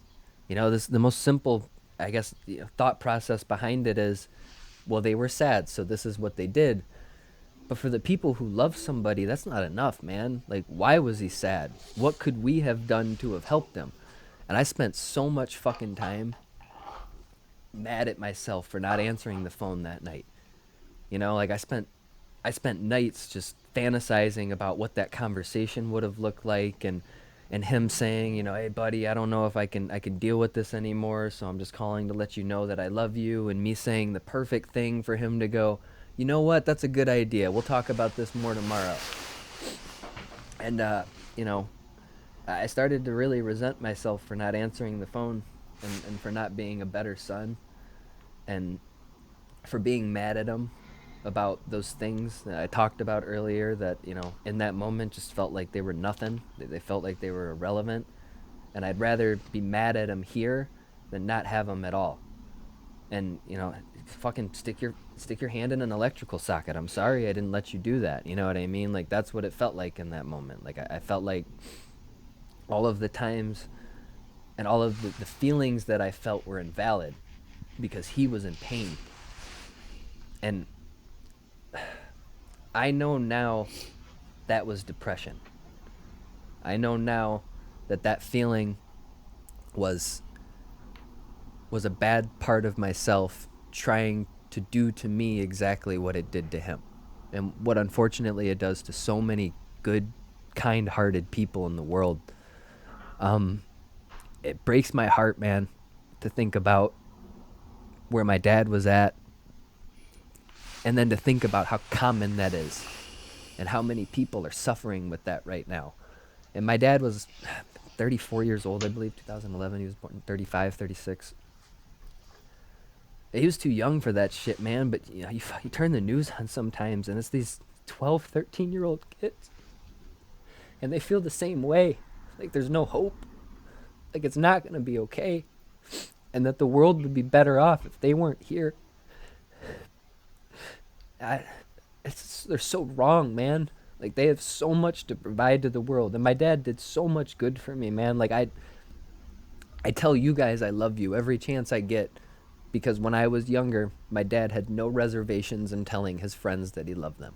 He never felt like it was weird, or it wasn't a manly thing to do. Like he always made it a priority to let people know how he felt. So I have made it a priority in my life to do the same. And that's something that I'm grateful for, because it's something incredible that I inherited from him. And Yeah. I feel so good when I hear it from the people that I love, and I know that they like hearing it from me too. But like a lot of people, I'm not great with my emotions. I'm not entirely comfortable sharing them, but I grew up around somebody who was relentless in sharing them. Again, for better or worse sometimes, but on the positive end of things, you know, that's who he was, and at his core, that's what he was. And he was just struggling, man. He's so Yeah. much pain, and And I it's think go on. God. Yeah, no, my apologies. Go ahead. I'm gonna repeat Yeah, I myself a few times. apologize. So Yeah. Well, I mean, the point of this conversation today is like really the impact that it leaves absolutely. when suicide or the aftermath of depression that results in suicide. Yeah, I wanted to chime in and say that um, it's interesting looking back on it because something that I didn't know at the time was that you had those thoughts, like suicidal thoughts, back then. Like you said, same day. Because for me, I always thought it was something that started happening in college, right? Can you hear me okay? Sorry. Yeah, I can hear you okay. Yeah, It Siri does just the same popped out of thing as soon as we nowhere. start. It always, like, Yeah. yeah. Okay, yeah, that's perfectly fine. But anyway, uh, yeah, for me, I think it's interesting because I want to also bring up the fact that, like, I put myself in the camp of the people that are saying shit they shouldn't be saying because, um, well, we had a class discussion about suicide, and I erred more on the side of, like, yeah, I think it's selfish, and I don't know why anyone would do that. Obviously, not understand the full context of depression because at the time, like, what was it, 2009, 2010? My dad, 2011, so we would have had this Okay, conversation 2011. 2011, Okay. 2012. Yeah, so around that time, like, those conversations weren't being had. So for me, I was like, oh, like, you're sad, so you kill yourself. And, like, I only said that because I saw the impact that it had on you. I've told you multiple times that, Mm. um, like, I always felt that you aged 10 years after that event happened in your life. Like, I never saw you as, like, Dennis. And for full context again, I met Dennis in around, like, ninth grade. Yeah, So ninth, 10th I grade. hadn't, yeah, exactly. So, like, I didn't know him prior. All right. So my experience of you where you had this traumatic event and there's a direct correlation between this event and your grades. And then on top of that, I don't know. I just saw that impact. Like, you weren't the same person. The thing is, you were still cracking jokes. You were still. I don't know. It was if, like, it didn't happen, but I know it was something that wore you down. Like, if that makes any sense, it's something Yeah. that you were emotionally dealing with, but I think it was a front. Like, you pretended that, like, you're okay and so forth, and you did a good job. I mean, I was convinced for a long while, but I always felt that amongst our friend group at the time, you were the one that seemed to be thinking more long term about life. Like, you were never really in the now. Like, you weren't concerned with, like, quote unquote high school shit anymore. Like, and that's actually what I liked about you. You're more thinking long term about life. But nonetheless, to bring it back to the conversation about suicide, I think the subtext there was, like, we're talking about your dad because, like, you're defending why someone would do it, but I knew the subtext was your dad, so I'd back off. And to be honest with you, I don't know why you didn't, like, kick my ass then and there. But it's funny, that was the conversation that made our friendship closer. I remember having long conversations with you, like, in my home, like, about like, how you're feeling, and you never would get into it too much, but yeah, it's my point here is it's really interesting to see how it impacted you all the way back then. Because if you didn't say that today, I would Yeah. assume that, like, these conversations were something that you brought up way down the line. Yeah, but yeah, we'll get to it. I want you to keep talking, but yeah. Mace, I think you said you had something you wanted to add on to that. Yeah, and I share a lot of the sentiments that Kojo had in the sense that back then I definitely didn't know that was the first time that you had those kind of thoughts.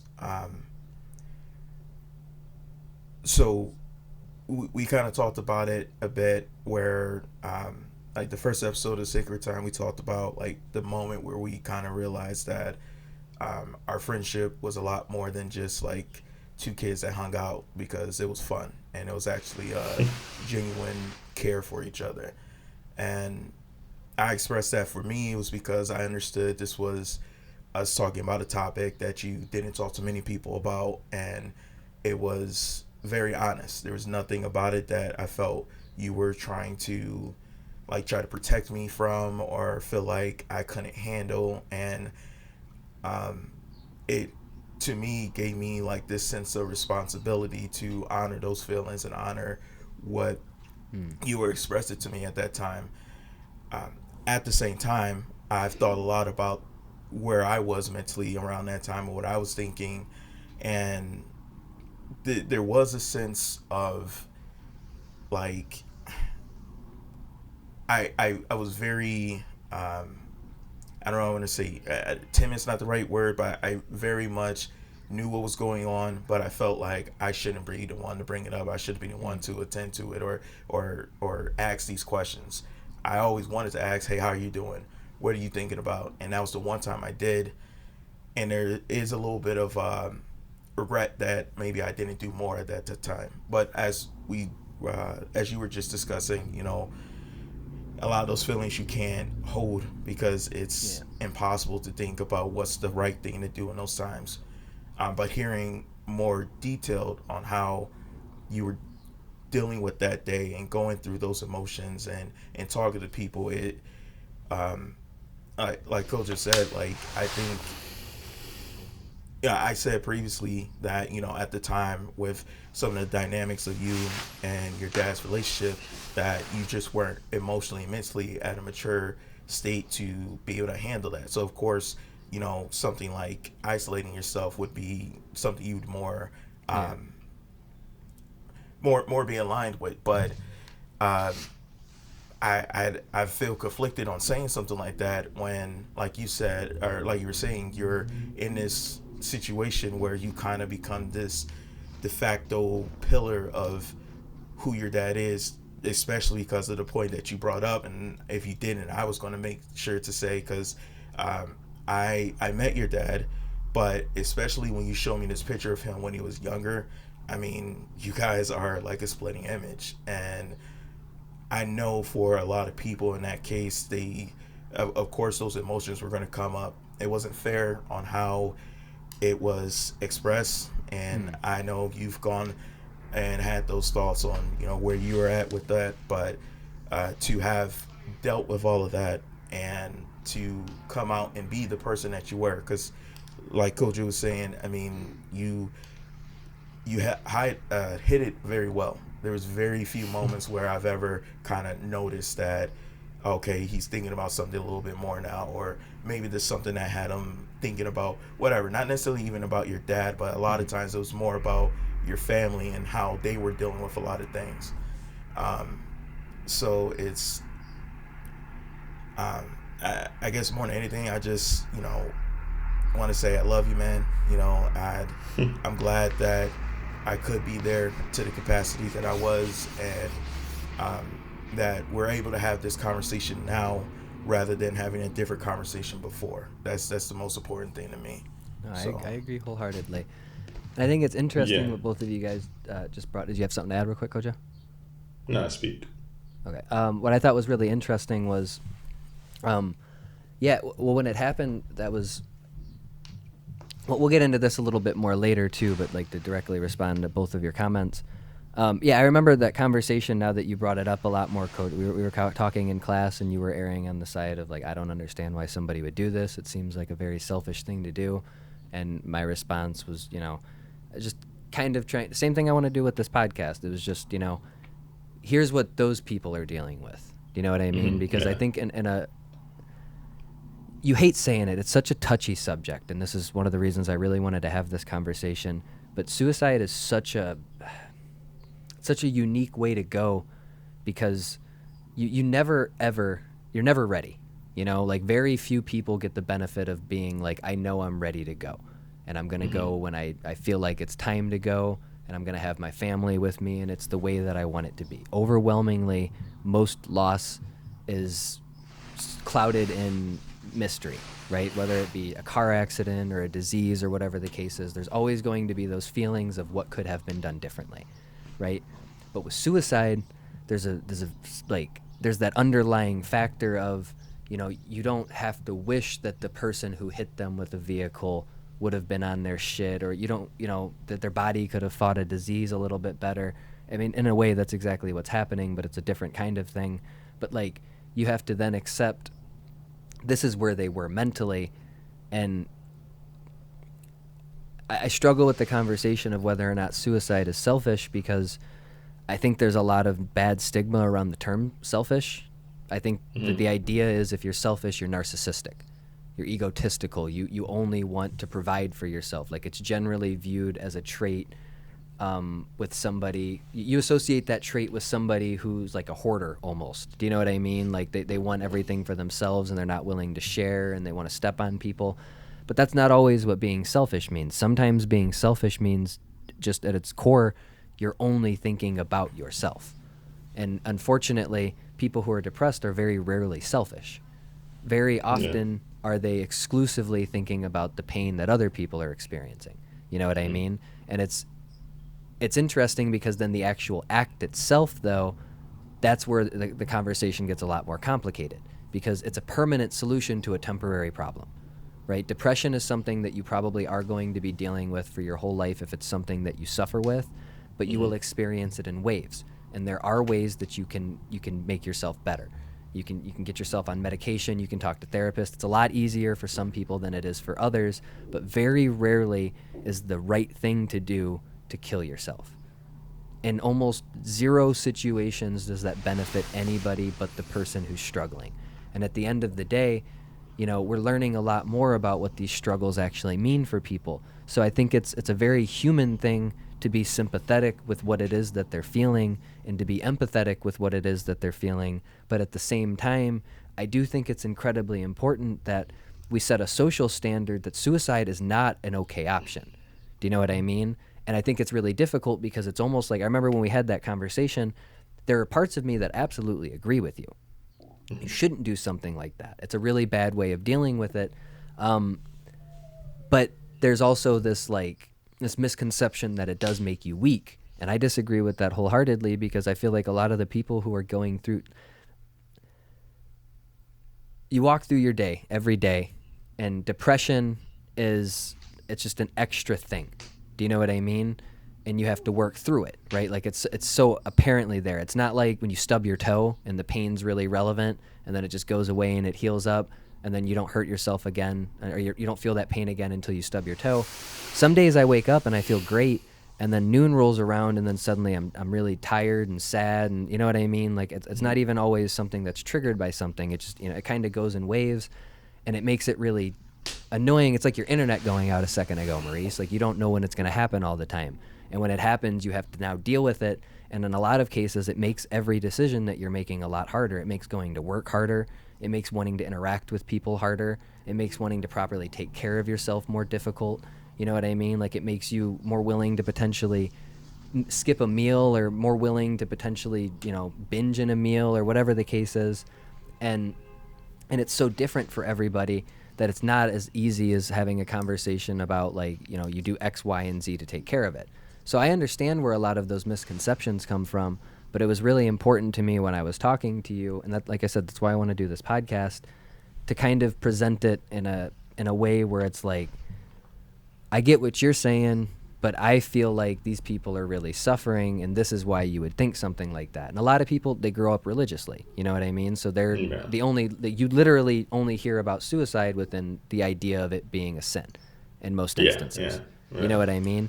And I think a lot of people today are a lot more educated on the subject, so they're a lot more naturally empathetic. Because to be completely honest, if you and I would have had that conversation a year earlier, there's a really strong chance that I would have been on your side. I would have been one of those people in class going like, no, why would you ever do something like that to yourself? That's so selfish. That's such a dick thing to do. Like, and to be completely honest, having experienced it, I believe those sentiments a little bit. There's a part of me that's really upset with my dad for having put us all through that. And, unfortunately, that's an internal struggle that I do have to deal with on a daily basis. Because like I said, like, I want to remember him in a positive light. But unfortunately, the exclamation point that he put on his life, it's you can't pretend it's not there. Do you know what I mean? Like, it clouds everything that he ever does. And then I'll get to yours in a second, Maurice. But there's a video I saw. I don't know if you guys know who Chris Cornell is. He was the lead singer of Soundgarden and Audioslave. Well, he took his life a few years ago. He's an incredible singer, but he was doing a live performance of Black Hole Sun. I just watched this the other day on YouTube, and he gave a really sad look to the camera about 4 years before he passed away. Just during the song, he looked up, he's like really in his emotions, and he makes eye contact with the camera, And the comment section was flooded with people saying, damn, you knew he was going to do it. Look at that pain in his eyes. Like, they're trying to rephrase him just singing a song as this being an indication of his depression. It's his identity now. He took his own life, so now people are just looking for signs of, well, look at that song. He gave that sad look to the camera. He wanted to hurt himself. You know what I mean? And I think that's a little bit naive, unfortunately. You know what I mean? Like, it's not 100% of your identity, but it's something that's absolutely there. And there are a lot of really bad misconceptions about it. A lot of people think that they really understand the subject because, they watched a show about mental health or whatever the case is, but it's not consistent. You know what I mean? Like, for a long time, I didn't know I was depressed. I wasn't, like, I had those thoughts that night. I told you guys about that a second ago, but you guys said you were shocked to find out that I was depressed. So was I, to be completely honest. I didn't associate that with me being depressed because, like you said, when I was around people, I would still be energetic, right? I would laugh. I would have a good time sometimes. I would watch a movie and I would enjoy myself, and I didn't think that that's how depressed people experience life. I had a very negative misconception that it was an all-encapsulating mindset. 100% of the time, you can't feel joy, like you're not happy, you're just sad, and you're a downer consistently. And I agree with you, Maurice. Like, it's tough because I feel like a lot of people don't know how to communicate with people who they feel like are struggling, because it feels like such an invasive question inherently. Are you okay? Such a simple question, but it does wonders for people, because if they're not okay, they'll tell you. And sometimes they won't tell you in a way where it's, hey, I'm feeling this and I'm experiencing this way. But a lot of times they'll tell you where they're at and just how they say something. You know what I mean? Like, you have to be willing to, really try to emotionally connect with the person when you're having a conversation and try to, I guess, read the subtext. And it's not as easy as that always, but, it puts a lot of young people, you guys especially, man, like, we were 16 when all this happened. Maurice, you're a little bit older than us. But 1 year. Yeah, a little. You guys, we were young men when this happened, and we weren't adults, and we were still growing and learning. And as confused as I was about how to deal with it, the people who loved me were equally confused as how to deal with me about it and how to approach the subject. How do I bring something like this up? I want to know if you're okay or not, but I don't know how to communicate this with you.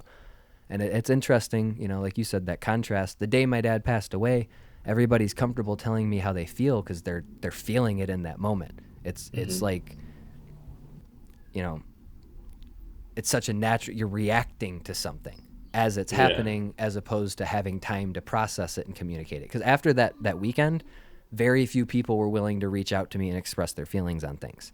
Because I think, those insecurities start creeping in. I don't want to talk to his son. I don't want to make him feel sad. I don't want to remind him. I don't want him to have to consistently think about it and all of these other things. So it's important for people to destigmatize the conversation. And it's never an easy conversation. And, it's never an easy conversation, but, it's important to check in on the people that you love, especially when they're experiencing something traumatic, because like you guys said, I didn't even know if I was depressed or not. So I'm never going to be able to tell you. I'm not going to be open to you guys and tell you guys where I'm at, because I wasn't even sure if that's where I was at. I didn't understand my feelings entirely. Yeah, I don't think and that puts what? It puts everybody in this really weird spot where it's like everybody wants to know, but nobody knows the answers. So everybody's afraid to even talk about it. It's an elephant in the room. You know what I mean? Which is great for us. And I think you did a good, you did a great job adding some clarity to and insight into, like, using the word, like, what was the word I used? Selfish, right? Like, when we were having that conversation, it's just funny to think back on it now, because, like, we were just talking about our perspective, but we knew we were butting heads on, like, your dad. And when I used that word back then, I was more so talking about, again, the aftermath of it all. It's not exactly. Like, I actually think it's a very bold thing to take your own life. I don't think it is. It takes a lot of balls. It's a bold thing to take your own life. It's a horrible thing to use your balls for, but yeah. But anyway, I more so mean back then, and clearly I have different opinions now, but back then I more so meant, like, the aftermath, because, again, like, I remember seeing the way you changed after that. Like, and I mentioned it earlier, but we went from just talking about, I mean, we still talk about like wrestling at the time and so forth, but went from talking about very more or less trivial topics to switching entirely to, what was it? I realized our Introspective. exactly. I was really, we started having a lot of like introspective conversation. If I really had to boil it down to a topic, it was always about like the legacy we want to leave, and use that word later. A lot of our conversations were like, oh, like this is what I want to do. This is how I plan to do it. Like, oh, I think I'd like to like leave this town one day. I'd like to do this. I'd like to like that's all our conversations were ever since your father passed. And like for me, it benefited me to have someone like talking about like our future plans and sort of talking about like our hopes, dreams, ideals. But the underlying thesis of it was like, okay, this is how I want to like leave the world. And Yeah. that's when I say you grew up after that event. It was like, I think it was, that's what our conversation became, you know. But I'd like to hear, unless Maurice, you have anything, I'd like to hear more about like how that impacted you, because it's interesting. I don't want to, we'll get to that, but like you know, later on in life, you, at least for me, like you'd be the one that like talk me through a lot of those same feelings, and like how I didn't know I was depressed for a long time until it's like the world stopped for me when I got to Michigan State, and like it was you who like helped me work through those thoughts, but I didn't even know I was depressed. Yeah. You know, so it's like yeah, I just want to hear about like the impact, more so if you could share, because yeah, I mean, obviously your life changed after that. Oh, yeah. Did you have anything that you wanted to add real quick, Maurice, before we jumped into that?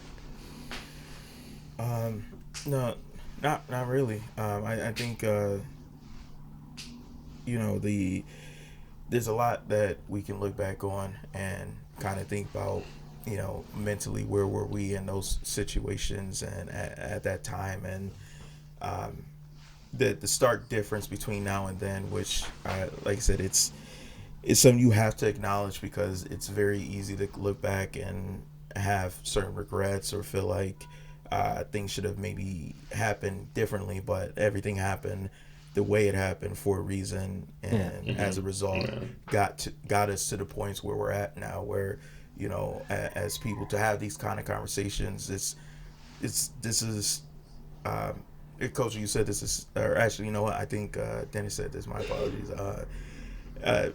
One of you said this a second ago, that this is something that is fairly new, this type of conversation. Before, this was something that it's talked about more in like a academic setting, with like scholars and the people in their respective field of psychology discussing like how the mind works, but not actually everyday people talking about, hey, you know, that this is what we all go through, and to different capacities, different levels. But before, it was kind of just like, hey, you dealt with it, you worked, you did what you needed to do, and then you didn't have time for everything else. So yeah, like Kozer said, I'd like you to continue so we can continue this conversation. Oh, yeah. Maurice just made up a new term there, philosophy. That's a new, the philosophy of psychology. But anyway, Like speak words from 1984. I know. It's funny. Word speak, I think, is what it's called, not speak words. Yeah. But yeah, no, it is interesting because, like you said, there was a lot of things about mental health that I did not fully understand. So after everything happened to me, my understanding now of suicide is, you know, or just not even suicide, just depression is what he was going through, right? Mm-hmm. So to me, I think I always I held myself to that standard. I'm not abusing substances to make myself feel better. Mm-hmm. I'm not acting out.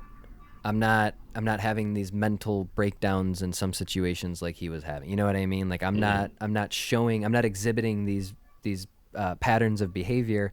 So therefore, I do not fall into categories. Like I'm not a depressed person. Yeah. You know what I mean? Mm-hmm. And I think that for a few years, I was very proud of that fact that I felt like I wasn't depressed because internally I knew I was.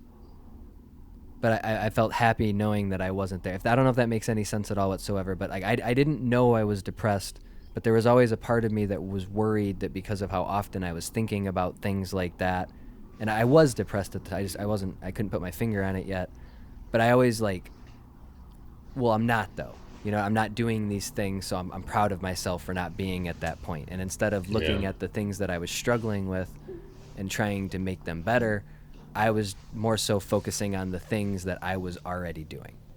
Does that make sense? Yeah. So one of the things that was difficult for me was accepting that fact.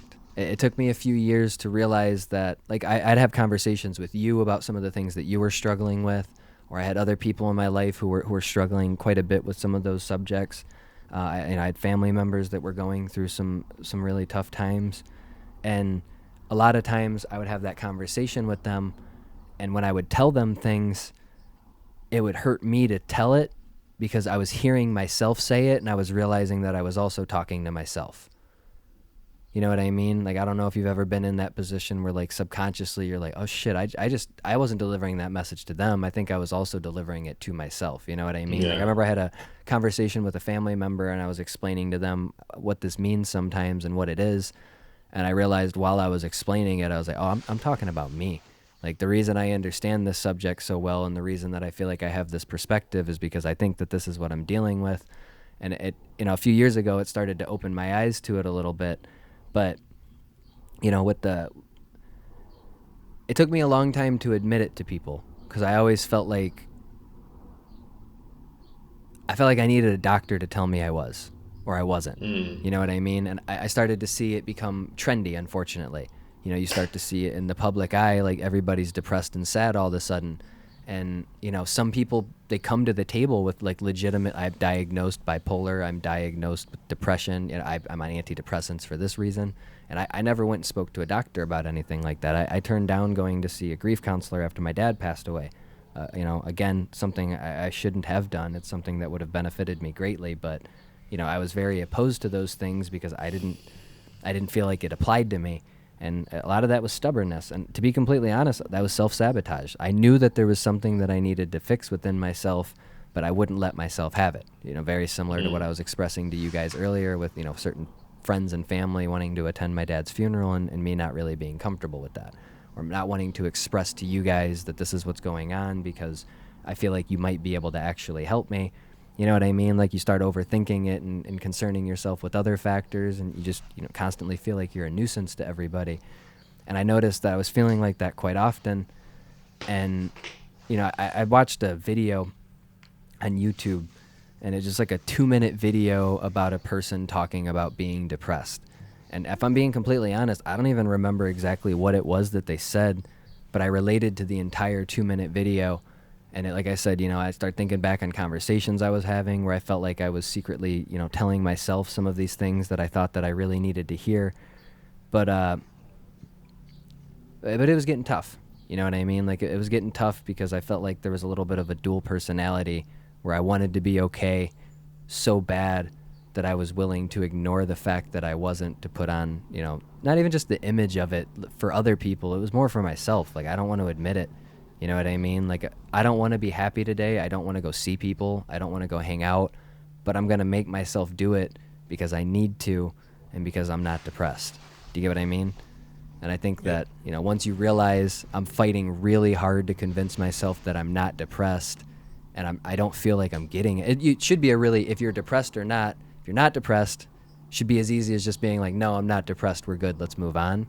But the fact that I was so constantly having to like reassure myself that I'm okay and it's not actually that bad, and these thoughts of hurting myself that I'm having aren't real.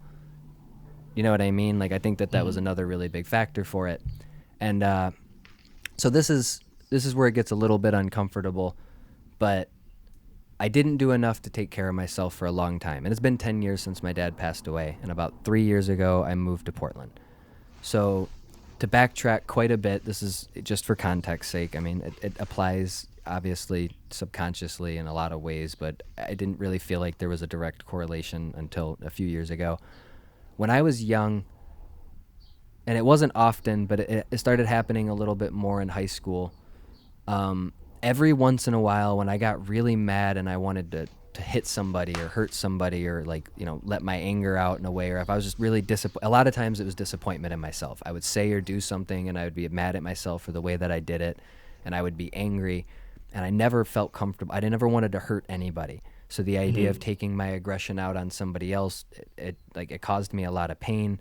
And I think for a long time I internalized that, and I didn't know what to do with myself. So when I was in high school, I would hit myself. A lot of times when I was early, I would punch myself in the leg. If I got really mad at myself and I didn't know what to do with my emotions, I'm pretty sure Maurice froze himself again. Nope, you're back. There we go. He's got a really still face, my man. My apologies. I'm actually, when you said that, I like had a flashback to something, but we'll talk about that. Okay, well, good. Sparking conversation. It was tough though, man, because like I wanted to I wanted there to be issue. Like I wanted to hurt myself because I felt like I deserved it. But then I would always snap, like I would, punch myself in the thigh one time really good because I never wanted to leave marks or hurt myself or anything, because I didn't want, it's like cutting never made sense to me, because it's like for some, it's a cry for help, you know what I mean? Or it's an attempt to hurt yourself or whatever the case was, but I never wanted to be seen having hurt myself. So I cut myself, then all of a sudden everybody knows that I'm depressed. That's what a depressed person does. So when I got mad at myself, I'd punch myself in the thigh. And it wasn't a consistent thing, but it happened more than it should have. I mean, one time's more than it should. You should never harm yourself. That's a very bad thing. And if you're having feelings like that, and if you're expressing yourself that way, then you should absolutely immediately seek help. You know what I mean? You should talk to somebody and try to do something about that, because, it's hard to forgive yourself for doing something like that to yourself. You know what I mean? It's hard enough to forgive somebody who wrongs you, but it's so much more complicated trying to forgive yourself for something that you did. Do you know what I mean? Because you have to have it within yourself to be willing to forgive, but you're always going to be the hardest person to forgive because you know your purest intentions. I know what I was feeling. I know what I wanted to do, and I know that I could have stopped myself, but I did it anyways. But I've always been, a pretty impulsive person, so when my emotions got really, high like that, like I felt like I had to express it, and I never wanted to hurt anybody else, so I would hit myself. And it peaked probably like 12th grade. I honestly don't even remember what it was, but I ended up hitting myself in the face. And I think that's the moment where I realized that I can't do this to me anymore. Like, it's fucked up. But I beat myself. Like, legit, I hit myself 3-4 good times in the face. I wanted to feel it. I wished somebody else would do it to me. I was mad that I was at a point emotionally where I had to do it to myself, and it made me, like, it helped hit me, because I was mad at myself for wanting to hit me. And I was so fucking confused and angry, and I didn't know what to do with myself, and I felt like this is something that I needed to do, like let it out, but I was mad at myself for feeling it, so I ended up taking it out on myself. And I never talked to anybody about that. That was tough. I was ashamed of that fact, so I kept that information to myself, because I didn't want anybody knowing that. I mean, it's embarrassing, you know what I mean? And, when you hear something like that, everybody's first instinct is, why the fuck would you do something like that? Or more than that, I was concerned I was going to be called crazy. Because, I mean, in fairness, you walk in on a room and a guy's beating himself. That's a pretty crazy thing to see. I guess it depends on how he's beating himself. There you go. Still dick jokes. Throwing them in. Gotta break it up a little bit. But, no, like, in all seriousness with that, though, like, it was tough, man. And like, I was ashamed of myself for those things. And instead of dealing with it, I pushed it down as if it never happened. It was a thing, it was an urge I had for a few years after he passed away. And then for a long time, I was able to keep myself from doing that. I had more healthy skills, more appropriate coping mechanisms. But when I got to Portland, it started to get hard again for me. I moved to Portland with my friend Dylan, who is somebody I would like to give a very big shout out to. Without Dylan, there's a really good chance that I wouldn't be here today. So to Dylan, I love you very much, and I'm incredibly grateful for you. We moved to Portland, And, without getting too deep into, everything that was going on in my life, things started to get really hard. And it was a scary decision to make. And I had never properly dealt with my depression. For a long time, I pushed it to the side. I was able to falsely navigate for a very long time as if I was okay, even though I knew deep down inside that I wasn't.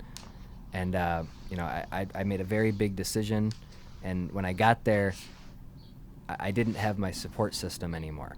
And that's when it really started to sink in that I was very dependent on the people in my life. I was dependent on people like you to have, 3-4 hour conversations with, and to keep my mind off of it, and talk through some of these issues. And I realized that, I wasn't on my own. I had my friend with me, but we were both in a very new spot, and we were both trying to grow, you know what I mean? So there were a lot of things that I was facing on my own that I never had to that point.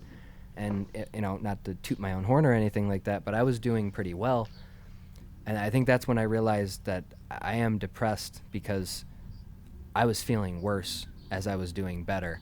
And I always thought that when my life started to get rolling, those feelings that I had were just going to go away naturally. You know what I mean? Like, I always thought that some of that pain that I was feeling, and some of that discontent that I had with myself, and some of my insecurities that then turned into, me mentally lashing out on myself, were all going to just disintegrate into thin air as soon as I had happiness. And my interpretation of happiness was, moving forward and actually trying to do the things that I was passionate about. But when it started working out, I didn't feel any better at all. And you guys, now I don't want to put anybody's business out there, but, you guys were going through things in life. And, my roommate Dylan was starting to have some stuff come up. And in my personal life with my family, there were issues that were starting to present themselves within each individual person's life. And I started doing like a checklist. And I was like, Kojo's struggling to find a position right now. And that's when you were working at Uber, and, you're grinding your ass off to get yourself in a better position. And I was worried about you. And, Maurice, you were currently in the process of switching your position, and that was going to be a big deal for you because you were going to have to take a pay cut, and it was tough for your life. And I'm only sharing your guys' situations because I'm not comfortable sharing everybody else's. But then, my family is starting to have some things happen, and it felt like everywhere I looked, everybody was doing poorly. And then I started feeling immense guilt for the fact that I was in Portland trying to do better for myself. And I wasn't happy, and I was mad at myself for not being happy. And I started looking at all of your guys' situations, and I started convincing myself that it was my fault, that it was on me. If I would have never left, if I would have been there for you guys, like if I wouldn't have abandoned everybody, then that none of this would be happening right now. And I don't have the power to do that, right? Like, I know that. Yeah. But it was so, like, vivid, man. Like, you couldn't convince me otherwise. And Dylan went to work, and I was home alone, and I was smoking a lot more than I ever have in my life. And I was smoking off a pen, so it's that nasty high where it's not even pure tea. You know what I mean? I don't know. You know exactly what I mean. But it's, it's like an artificial high, it feels like, almost. I don't like the pens with the oils and stuff. And I never liked smoking off of those, but I didn't care, man. It was fucking just 5-6 hits off of that thing as soon as I woke up. And, an hour later, I'd take 4 or 5 more hits, and I was just completely stoned all day, and I didn't want to interact with anybody. But I had a day where Dylan left for work, and all of a sudden, I had this urge to do something bad and to hurt myself, and I two-pieced myself. I hit myself twice in the face, as hard as I possibly could have. And I hadn't done that since I was young and really struggling. And at this time, I'm 24 years old, and I know better. And I'm not, there's no excuse that I'm just some kid struggling. And I started to realize, like, damn, I'm in a pretty dark place right now, aren't I? And I had a dream where I was fighting somebody. And I don't know if this is related, but it feels related. And I woke up punching myself. Like, I woke up with a busted lip because in my dream I was hurting somebody, and I woke up and it was me. Like, I turned and threw a punch at myself, which was kind of funny when I woke up. It's a weird way to wake yourself up, to be completely honest. But Just beats an alarm clock. yeah, it really does. Literally fighting your demons, bro. Yeah, That's exactly. I rough. know. That's what it felt like. And I didn't know what was going on, and I was starting to have nightmares. And every night before I went to bed, I was thinking about what it would be like if I wasn't here anymore. Mm. And it had been a long time since I had had those thoughts that way. It was when my dad passed away. For the first summer, I often thought about what it would mean. And the one thing that kind of kept me from doing it was I saw how much pain everybody was in. And I didn't want to do that to anybody else. Like, that was it had nothing to do with me. Like, I didn't want anybody else to be hurt. I didn't Yeah. want my pain to happen anymore. But I felt like I'd rather deal with it than put them through that. And then as I separated myself from them, I started, getting these really bad ideas that if I was going to do it, I'm on the other side of the country. And these people aren't going to find me.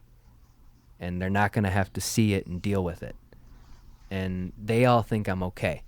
And they all think that I came out here to do good. And every time that they talk to me, they think it's okay.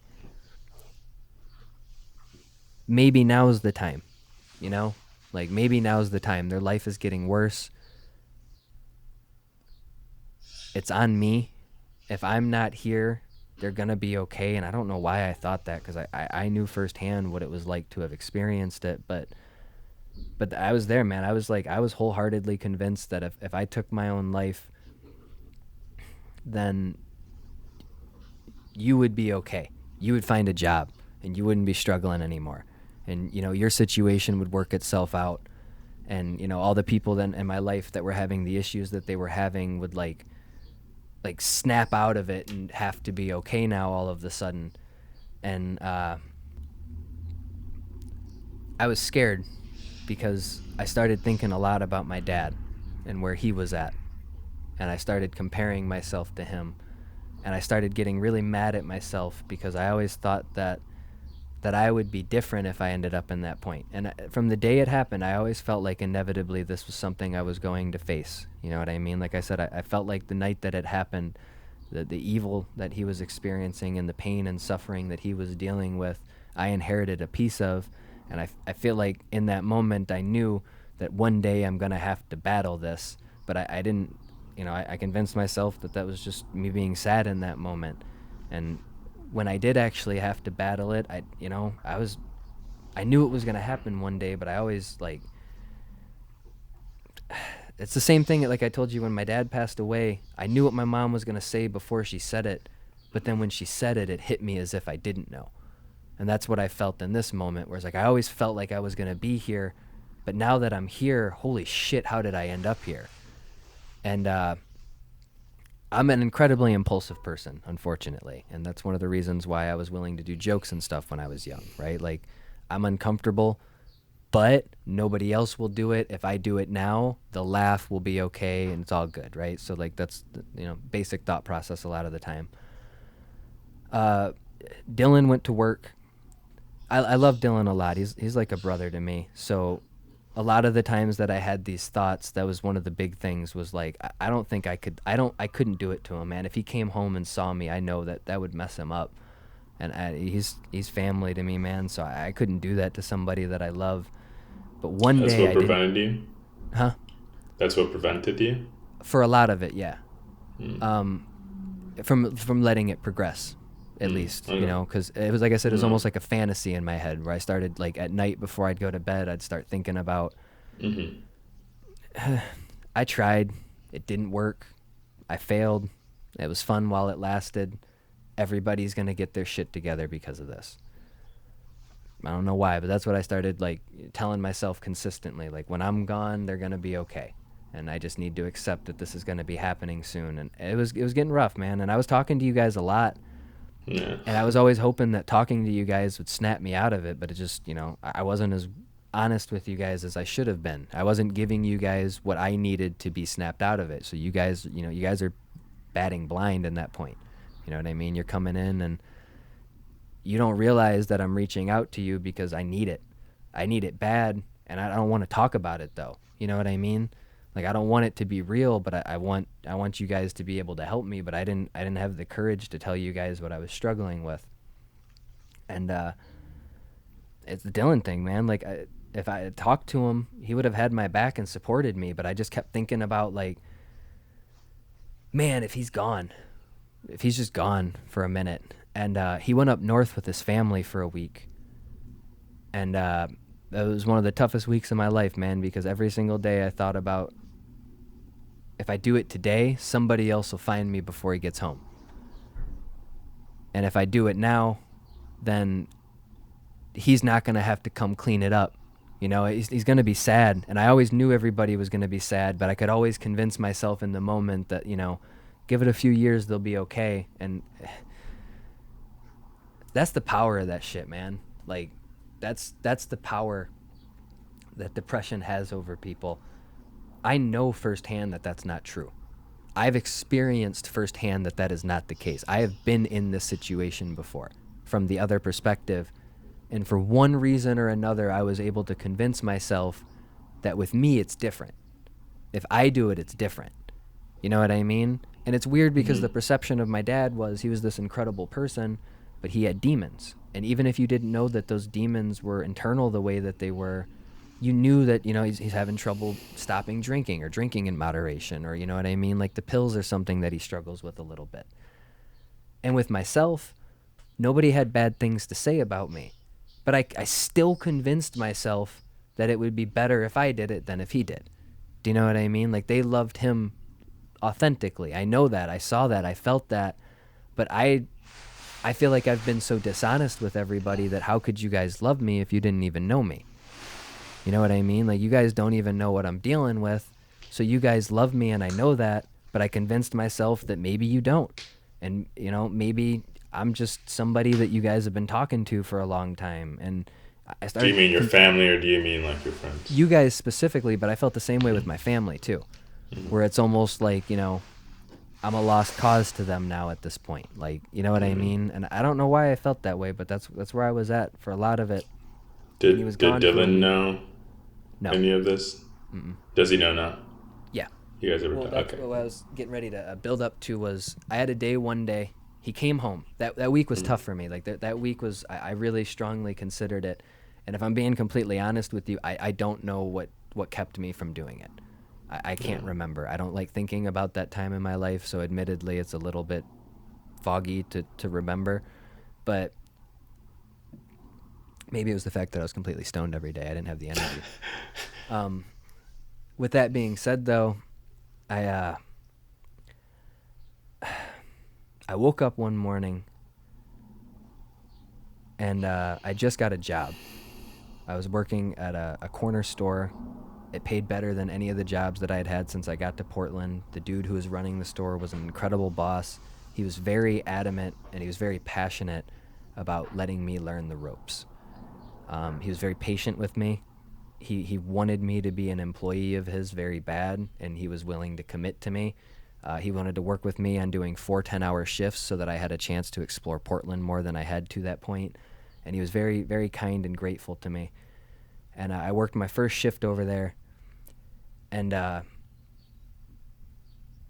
felt uncomfortable all day. Like, I felt that he was very caring to me, but I was resentful of that. And I was polite to him. I was very polite to him, but internally I had very mixed emotions. Like, I was mad at him for being nice to me.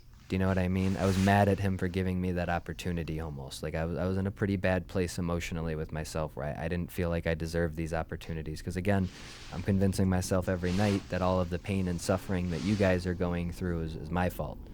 And all of the issues that I have in my life are because of my own lack of self-discipline, or because of my unwillingness to share the way that I really feel with people, or whatever the case was. And at this point, I think I'm aware that I'm depressed, and I know I'm gonna probably be at a point eventually where I attempt suicide. So I was just kind of trying to cope with, do I want to burden everybody with that information, or would it be easier to just take my life? And I always erred on the side of it'd be easier to just take my life. You guys can't deal with that with me. I know in a lot of instances I help people in my life go through the issues that they were going through, and I was really scared that if they knew that I was struggling, it would completely delegitimize any good that I had ever done for them. And it's just, you know, any ridiculously like it's like an inverse of reality. Do you know what I mean? Like, it's just like, it's a perfect, no, you're perfectly wrong in the way that you felt initially. And depression teaches you, like, no, you didn't see it the right way. What was actually happening was you were lying to them. And when they know that you're depressed, they're not going to be happy anymore. You know what I mean? And I don't know, it's hard to explain all the way, because those are just the best ways that I can explain some of the thoughts and the feelings that I had. But I'm working with this gentleman, and I'm mad at him because, like I said, I'm going through all this shit. And we closed up. I lived less than a block away from the corner store, so I walked home. And I don't know why this bothered me so much, man, but in Portland, there's a really bad homeless problem. If you lived in any major city, you probably experienced the same thing. And it bothered me sometimes a lot more than I thought it would. But I was walking home, and there was a couple, and they were arguing. And I'm walking down the street. They're on the other side of the street, and there's this man, probably in his early 30s, a woman that he's with that's the same age, and he was yelling at her, and he was telling her it was his fault that they were in the situation that they were in. And I was minding my own business, but it's 1 o'clock in the morning and nighttime, so I can very clearly hear their entire conversation. And I looked over, and I saw they had a suitcase, and I realized that they didn't have a place to go that night. They were taking themselves from one place to another. I don't know, but it felt like they were homeless to me. Like, it felt like they were on the street, and that's kind of what their argument was about too. And while they were arguing with each other, I just started getting overwhelmed with sadness. And then right when I thought it couldn't get any worse, the mom lifted her shoulder up, and I saw her kid's head pop up. It was like a 6-7-year-old kid, and she's just carrying her kid, and it's cold, and it's nighttime, and he's screaming at her, and it's all her fault, and I don't know these people. And I went home, and I couldn't stop thinking about it. And it was like all of the bad feelings that I had were replaced with that one sight. And I woke up the next day. I didn't want to go to work. I felt like that's it. Like, I just felt like a bad omen. When I walked by that at night, like, it felt like, okay, that was God's way, or the devil's way, or whoever it is that's actually, whispering that bullshit into your ear. That's their way of telling me now's the time. Like, it felt like it was me. I felt like I was seeing me and my fiance and our kids struggling, and I felt like I was inevitably going to put them in that situation. I don't know why this is all of the stuff that was going through my head, but this is me being honest. It's weird sounding, I know, but I want to try to present it as honestly as I can. And the next morning when Dylan left for work, I went into the bathroom and I looked into the mirror. And for the first time in my life, I was willing to cut myself. I looked over at my razor, and it, with everything in me, I wanted to grab it, and I wanted to cut the shit out of my wrists. And then I got mad that I didn't have a gun, because that takes too much time to do it that way. And then I realized, like, I in this moment, I really do want to hurt myself. I don't want to be here anymore.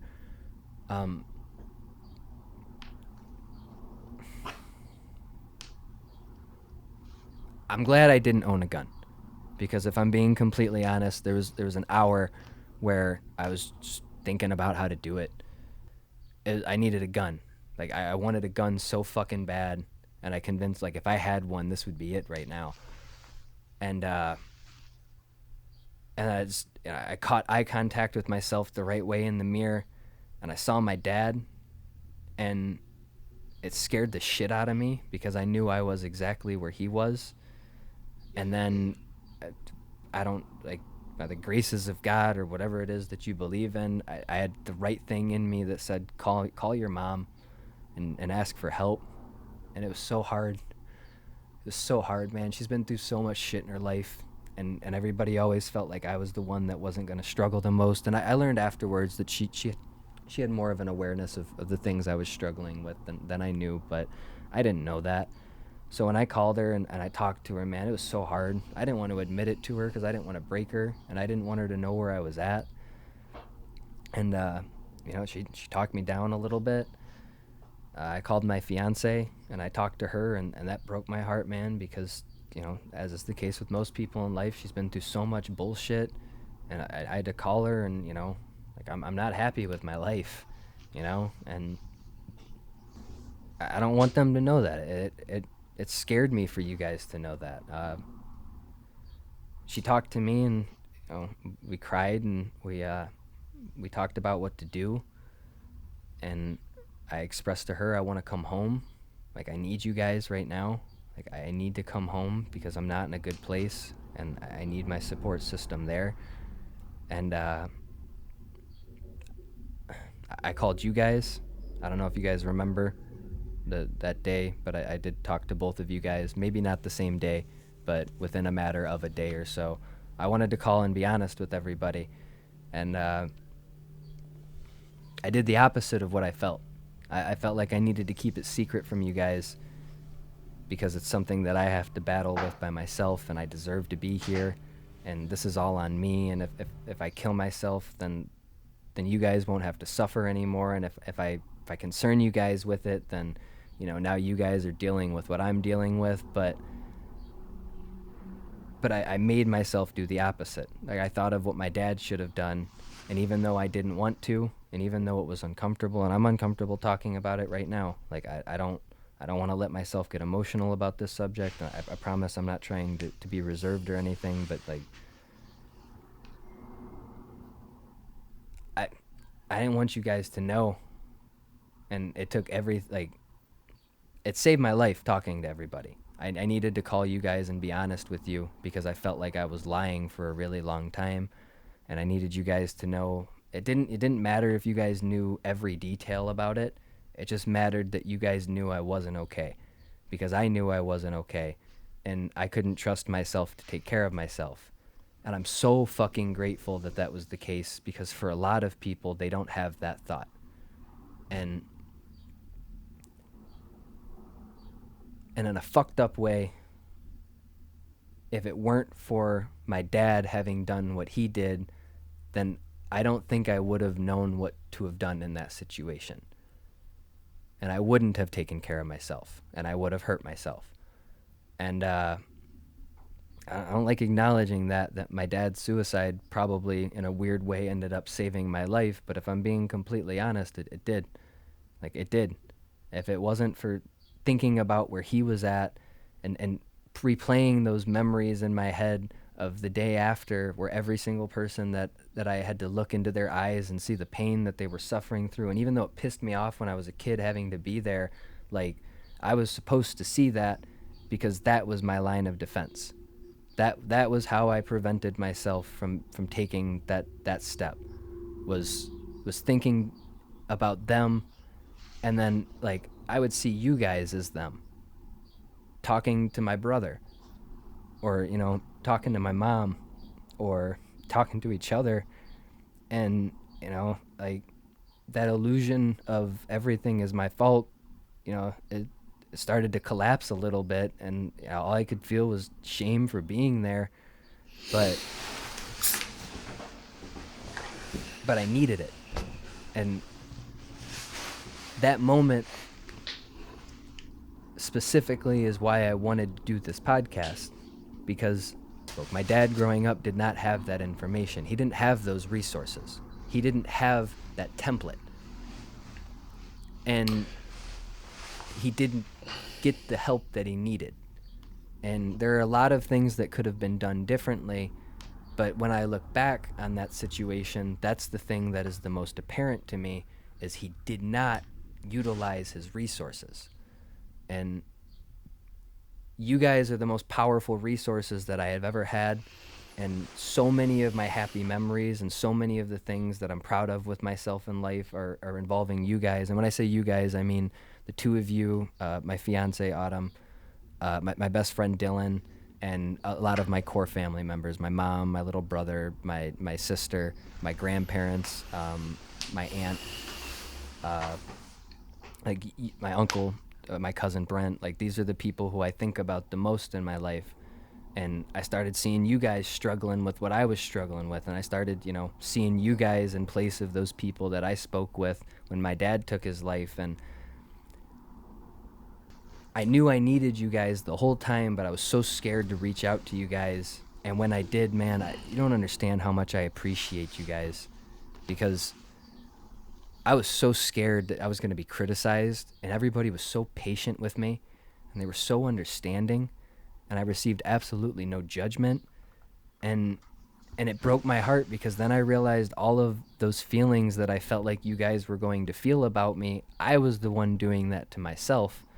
And the part of me that wanted to hurt myself was feeding into itself and growing, and hearing you guys talk brought out the part of me that loves myself. You know what I mean? Like, getting a chance to talk to the people that helped me cope with what's happened over the last 10 years, and the people who I've been able to grow these incredible relationships with, and I've been able to build perspective off of, and I've been able to share, so many of these incredible things that I've had a chance to experience in my life with you guys. And all of a sudden, I realized, like, I think back now a lot to that time when my dad passed away. I wouldn't let myself text you guys, and Maurice, and your brother. I wouldn't let myself tell you guys what was going on.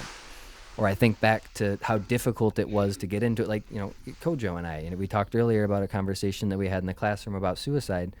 I don't remember if in that conversation I told you exactly what happened to me, but it seems like something I would have been afraid to have done in that moment. Do you know what I mean? And maybe I did, to be completely, I don't remember, but those were a lot of the feelings that I had, was if I let myself get better, it's going to make it worse for everybody. It doesn't make any sense, but like, it's what that kind of shit does to you. You convince yourself that everything's bad and it won't get better. And then all of the very real solutions that you could take advantage of, they feel like it's too stressful to go down. Yeah, it just seems distant. Yeah, so yeah. I'll take it. Thank you. I appreciate it. No, it's fine. Because, you were just you were describing it. Like, I don't remember the timeline of all this, to be honest with you. I just know, like you said, like, I left Disney around this time for me. And I think something that's important, and I was driving Uber a lot, and I was stressed out. Like, I was literally trying to switch industries. I didn't know what to do. And I was tearing up, because I think something that you need to add is, it was around this time, maybe 2 years ago. Like, around about like this time now. Yeah, I had my depressed episode in later September. So this is all within a few month period. You guys are all struggling with these things, so it built off of it. Yeah, but I think you were thinking about it more because it was around the time of, like, your dad's anniversary or something like that. Like, I remember having a conversation. No, it started then for sure. That was the first summer that I was ever home without him, and that probably didn't help me at all whatsoever. Yeah, I remember that conversation. But I had my worst moment when I had to contact everybody and let them know that I do need help. That was September, I believe. So it would have been about 4 or 5 months later altogether. Yeah, but I do. Yeah, I do remember, like, a big catalyst. Like I said, I don't remember the timeline of this, but I remember you feeling especially bad that year because it was around the anniversary of, like, your dad's suicide. And then later on, you're talking about, like, how, it's like you can convince yourself that like, things get better if you're not here. And I was tearing up listening you say that, because it reminded me of, again, I don't remember the timeline of these conversations, but it's like, I remember one where, like, you would call me, and I've never heard you say this before. You're like, you're lamenting, you're like, oh, I don't have any friends. Like, I'm not good for anything. I don't think I'll be able to do all the things I'd like to do in life. And it was so hard hearing you say that. And this might have been another conversation in the future.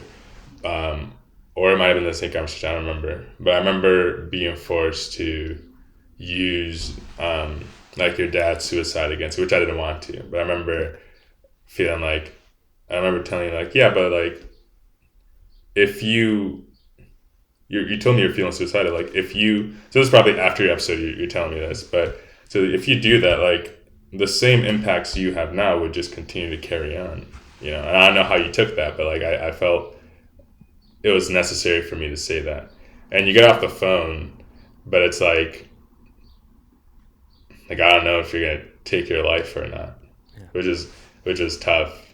But yeah, I was tearing up hearing you talk about it because I really remember that conversation where it's like I've never heard you talk about not having friends or not feeling like you're capable of some of your goals, some of your ambitions, your dreams. So you mentioned how you kind of go into this distortion field where it's like everything's all hazy. You don't really, maybe you do feel yourself. I'm sorry, maybe you do feel that way about yourself and it's amplified, but or maybe it's just you're just seeing yourself in a bad light. I don't know what it is, but it's just it's interesting. We're talking about the impact of it all, and you mentioned that like, hey, it was your dad's suicide that caused you to rethink your own, and it kind of cautioned you like, hey, maybe I shouldn't do this. Like maybe I should go get help. Yeah, and like I don't like the whole paradox of that. It's I don't really have any words for it. No, I agree. Because yeah, in that same way, like for me, very quickly, I had an episode like that during college, and like I'll spare the details. The funny thing is like this whole thing, when I really think back to it, it was about a month and a half. It felt like a whole year. Yeah, I but agree, man. That felt like we were yeah, talking for a long time. Yeah. yeah, it felt like we were talking for a long time, but it was only a couple of weeks. But without getting into too many details, I didn't have a roommate. I was by myself. I was in a major. I was like a pre-med major. Didn't want to do that. I didn't really see any value. Part of it is colorism. Part of it is like, you know, like my own existential crisis. But I'm really oversimplifying for the sake of the conversation. But like, I really didn't see any value I offered to the world. I didn't see, it, you know, the whole duality of like coming from a different country and, I don't know, not really feeling like I knew who I was. And I think it came down to like, I didn't see what I could offer. You know, like I didn't, like you said, that distortion field. I didn't have any high opinions of myself, right, at the time. But no one would think that because like that's not how I came off a lot of the time, right? But it's like it's once you get to college, you don't have a roommate. You're really thinking about like you're forced in this situation, and you're contemplating a lot about who you are and so forth. But again, massive oversimplification. But the funny thing, it was you. Like my older brother helped me a lot. And there was this note that my sister had sent me. She just written me a letter out of nowhere about my older sister Rachel. Shout out to her about how proud she was of me. How like I think that helped and kind of made me feel bad. But it was something I would read all the time. Yeah, I would still read it. Like I would sit there and I'd read it over again multiple times. It was something that actually overall helped me. But it's like, oh, this person has such high opinions of me, and like I don't see what they see. But it was really you, combination of you and my older brother having these conversations. And I don't think I've ever said like, oh, I'm depressed. I never like said those words. But I think you knew that like, I remember crying on the phone over the phone. Like I didn't know why I was crying. I was just like so sad. But the point is like, you knew what to do. Like you knew how to like talk me off that ledge and so forth. And it's interesting that I really believe had your dad's, as fucked up as it sounds, like you were hardened by that. Like I said, you grew up 10 years ahead, like mentally because of your dad's suicide. So like you knew how to unwind me in that situation. And it was like a series of conversations. So you were talking now and I thought back to,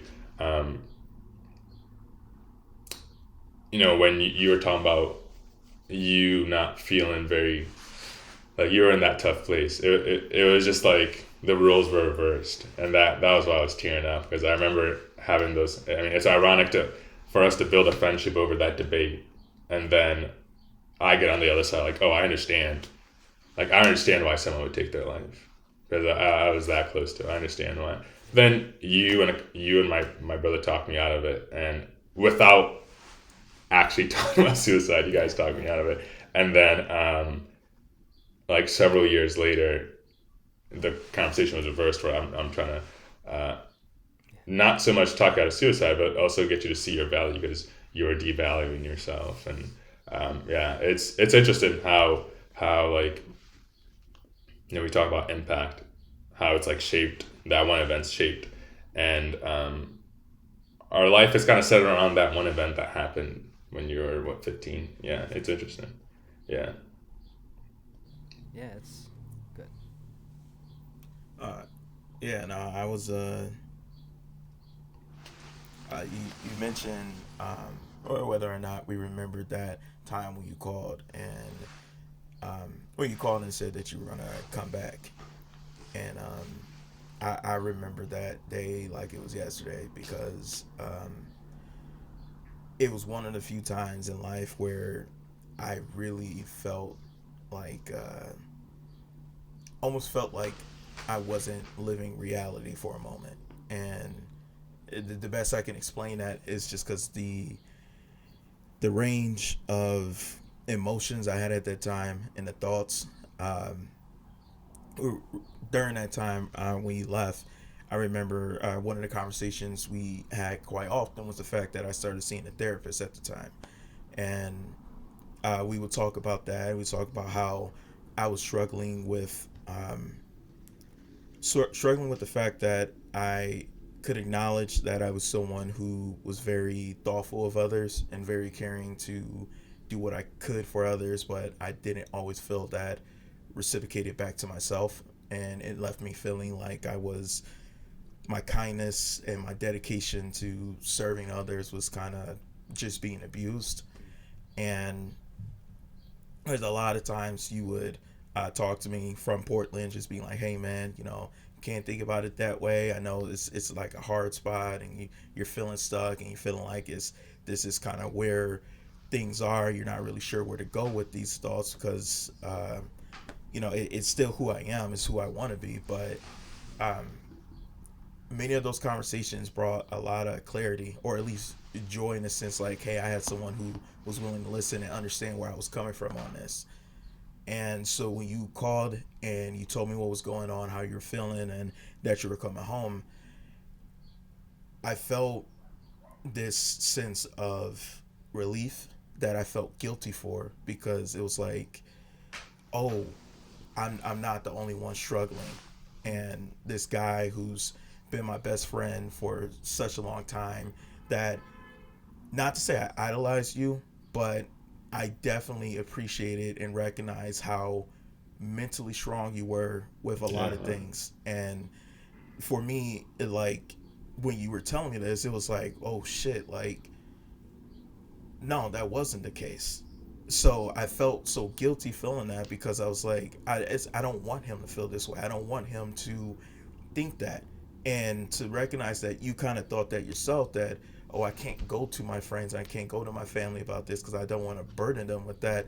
It was kind of the same way I felt a lot of times with myself and what I thought it meant to be of service to others, to not necessarily to not care about myself, but to put how other people might have felt with the actions and the things I did over what I would feel, because I felt I was better suited to deal with my own things than to trust that someone else could deal with these emotions and deal with these ideas and be okay afterwards.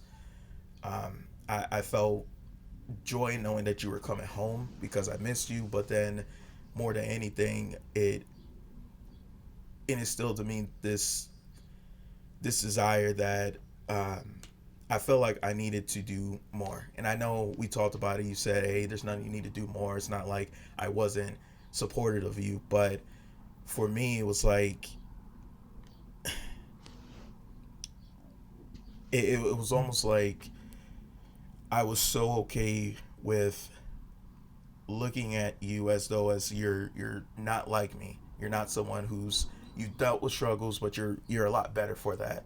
And I felt like my role as being a friend, if I'm gonna claim you as being my best friend, I needed to make sure that in every way possible you could feel the same for me, even if I wasn't the best friend. Some weird aspect thought I had at the time, but um, And it was just, I was happy. I was really happy. As much as I shouldn't be happy to hear that you're upset and you're struggling. I was happy because I was like, I'm hearing this now. I'm having this conversation with you. This isn't something that I have to think about or wonder about after the fact. And all I can really say is, same thing like with this conversation. I'm very, very appreciative that we had that, because you can't imagine what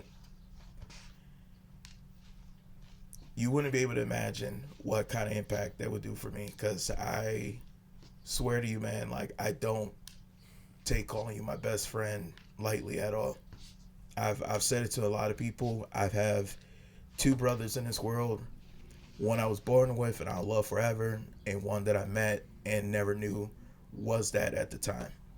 Seeing you, seeing you on that porch when you came over and was like, hey, we see you guys moved on the block. You wanted to know we wanted to hang out, and in my head, just thinking like, why would these kids want to hang out with us? And it was purely racial. I have to admit that, like, especially coming from where I was and the school I was just like, they don't know us, and is this going to be cool? Is it going to be fine?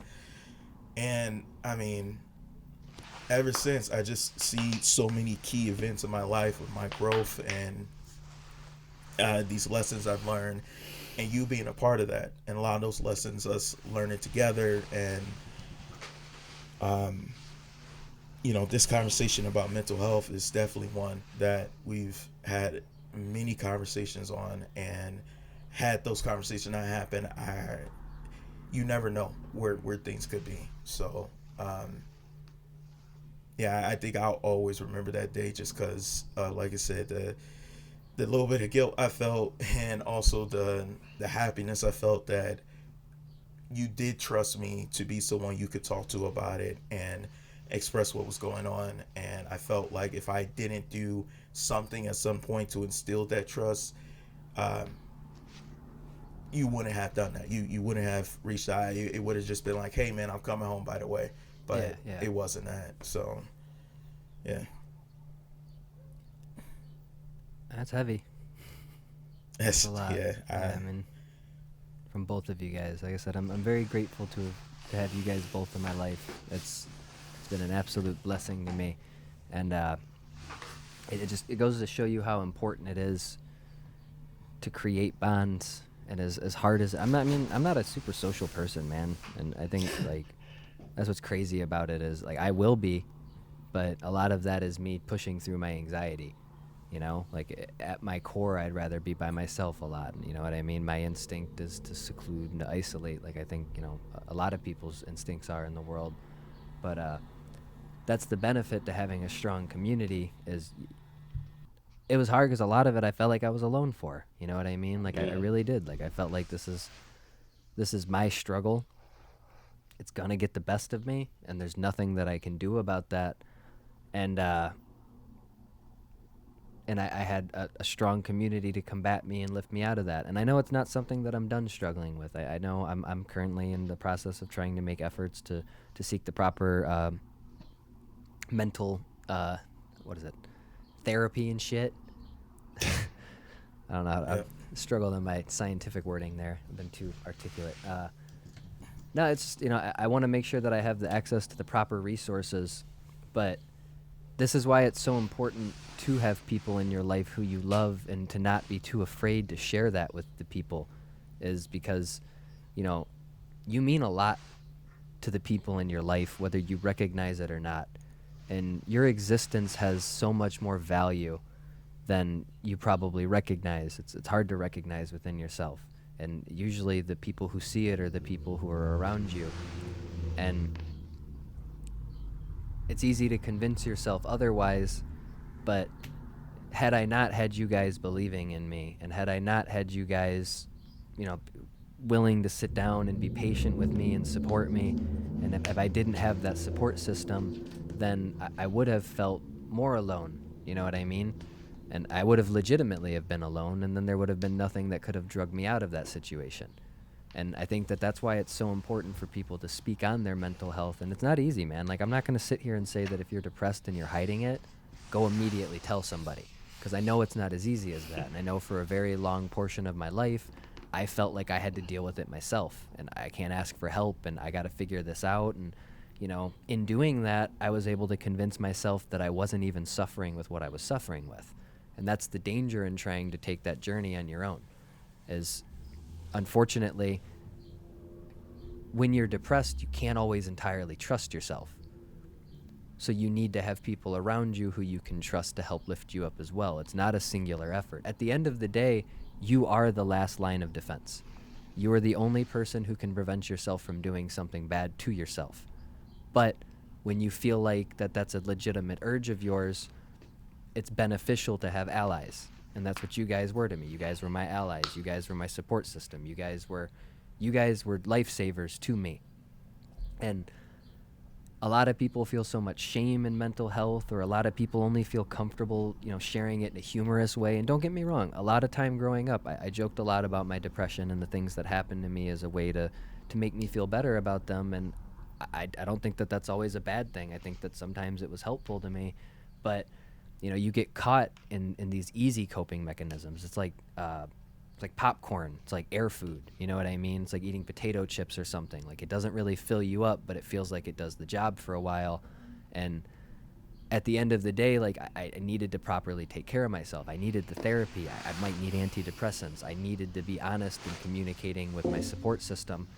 And it was really hard to convince myself for a long time that that was the case.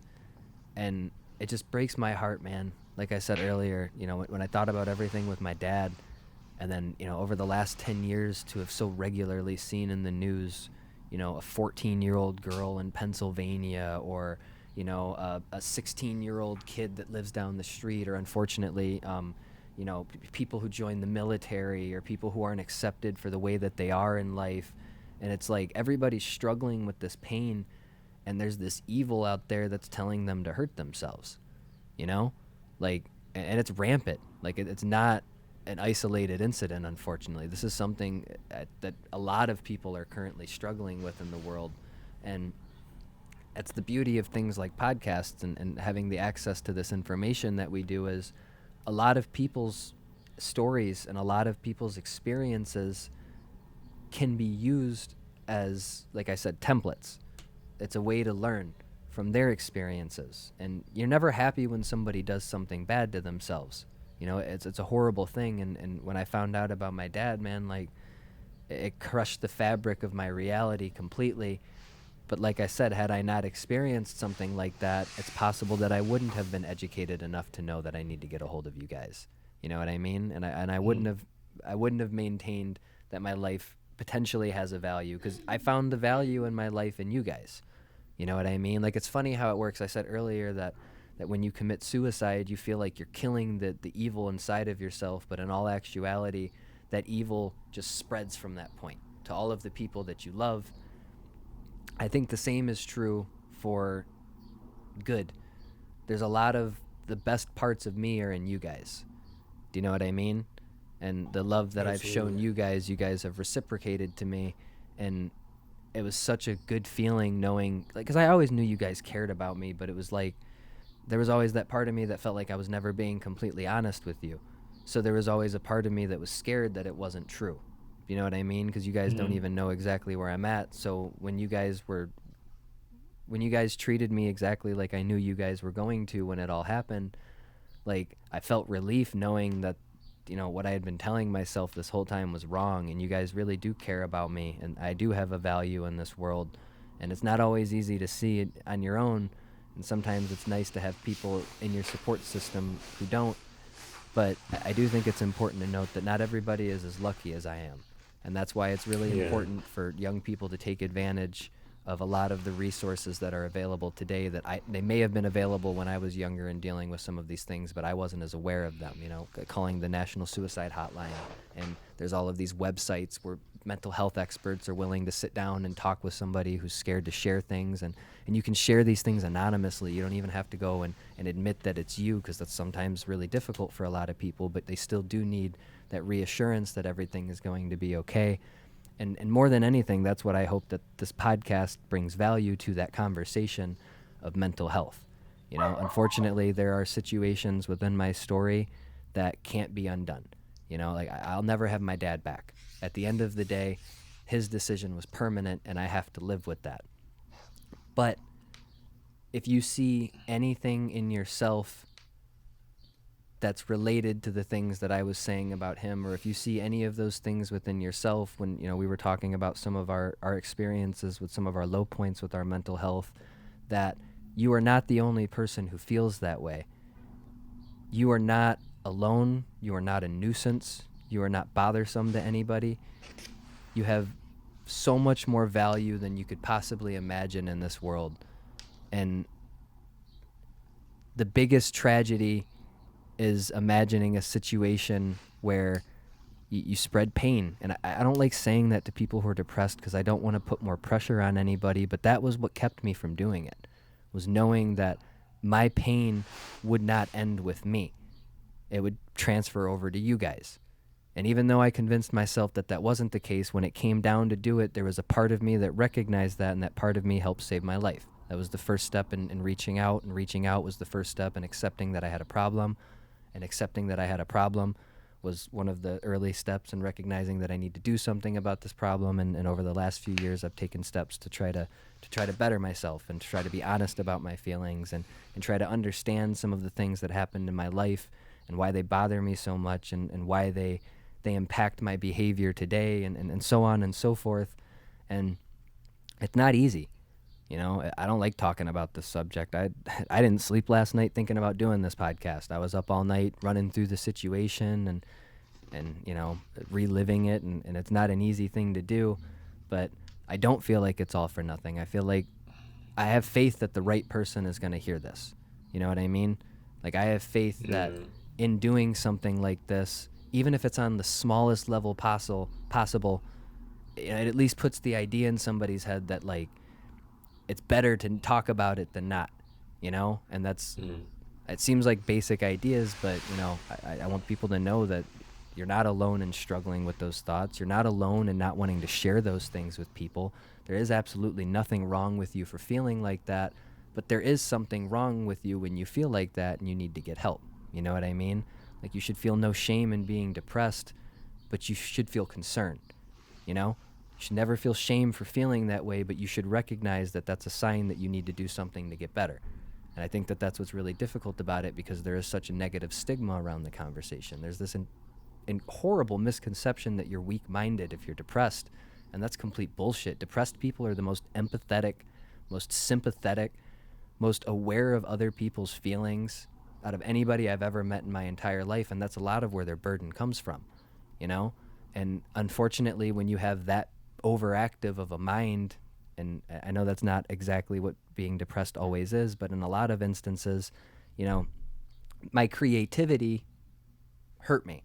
I was able to creatively come up with ways where I was wrong about the way that I was feeling.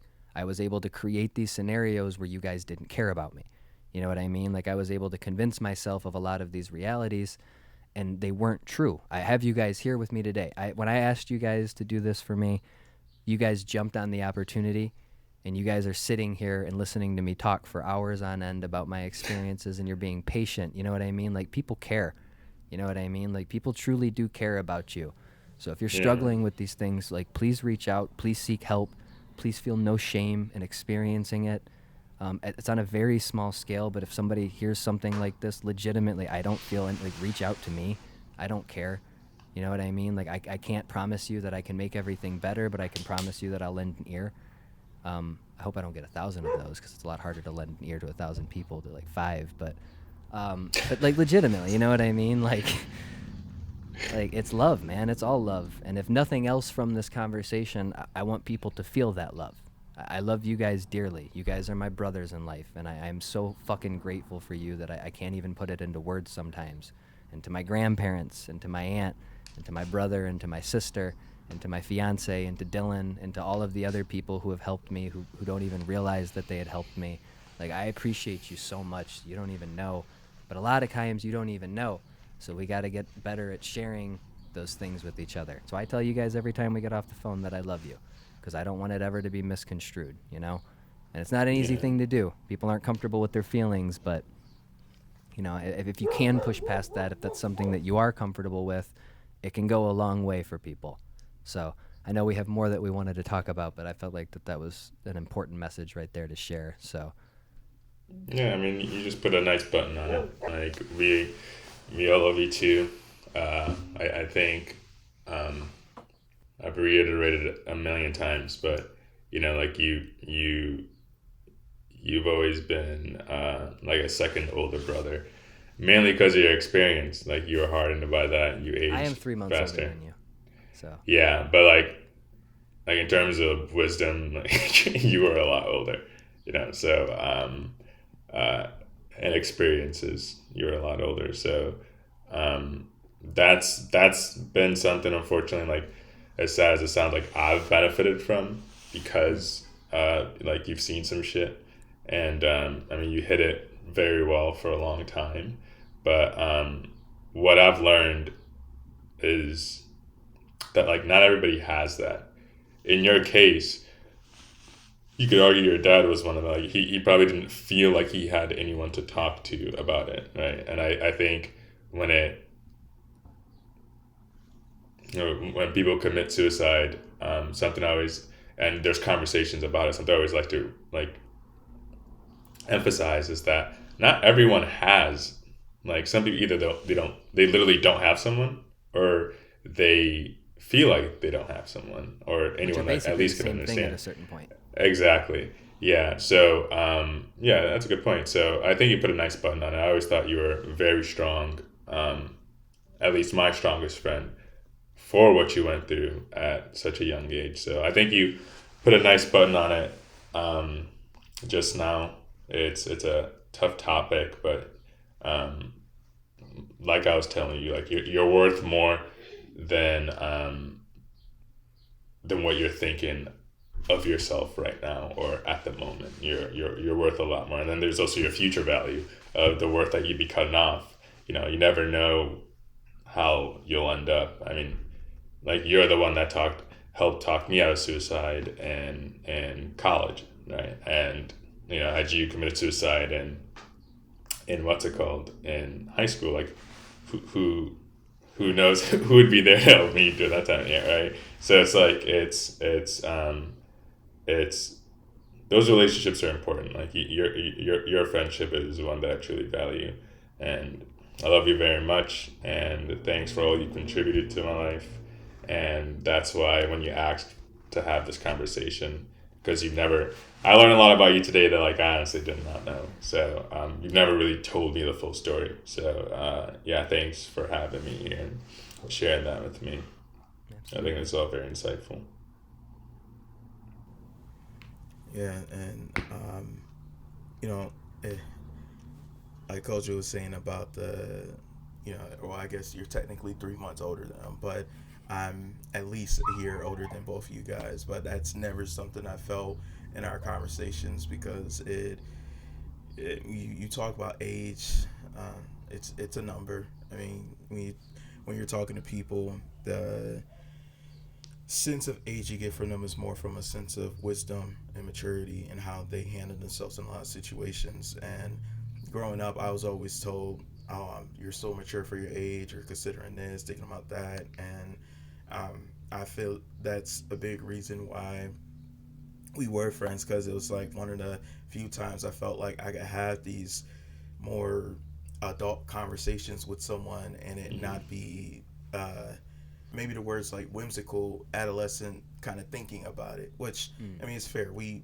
just you deserve to have a childhood and be a Yeah. kid. Yeah. In a perfect world, you should have those ideas because if anything, they grow and they branch off to greater ideas that you can actually fulfill once you do get past adolescence. But um, yeah, you talked about your dad to me a lot of times, and I had the opportunity to meet him once. And it's exactly like you said. I don't know if you remember that day we were watching some type of fight on your basement TV. I think it was, I don't know if it was UFC, but it was cage fighting. And I remember the first time I met him, I was immediately just from again visually a little bit intimidated because I'm just like, oh, he's got these tattoos, wearing leather jacket, He probably doesn't hang out with guys like me, but that was immediately dashed when I actually started talking to him.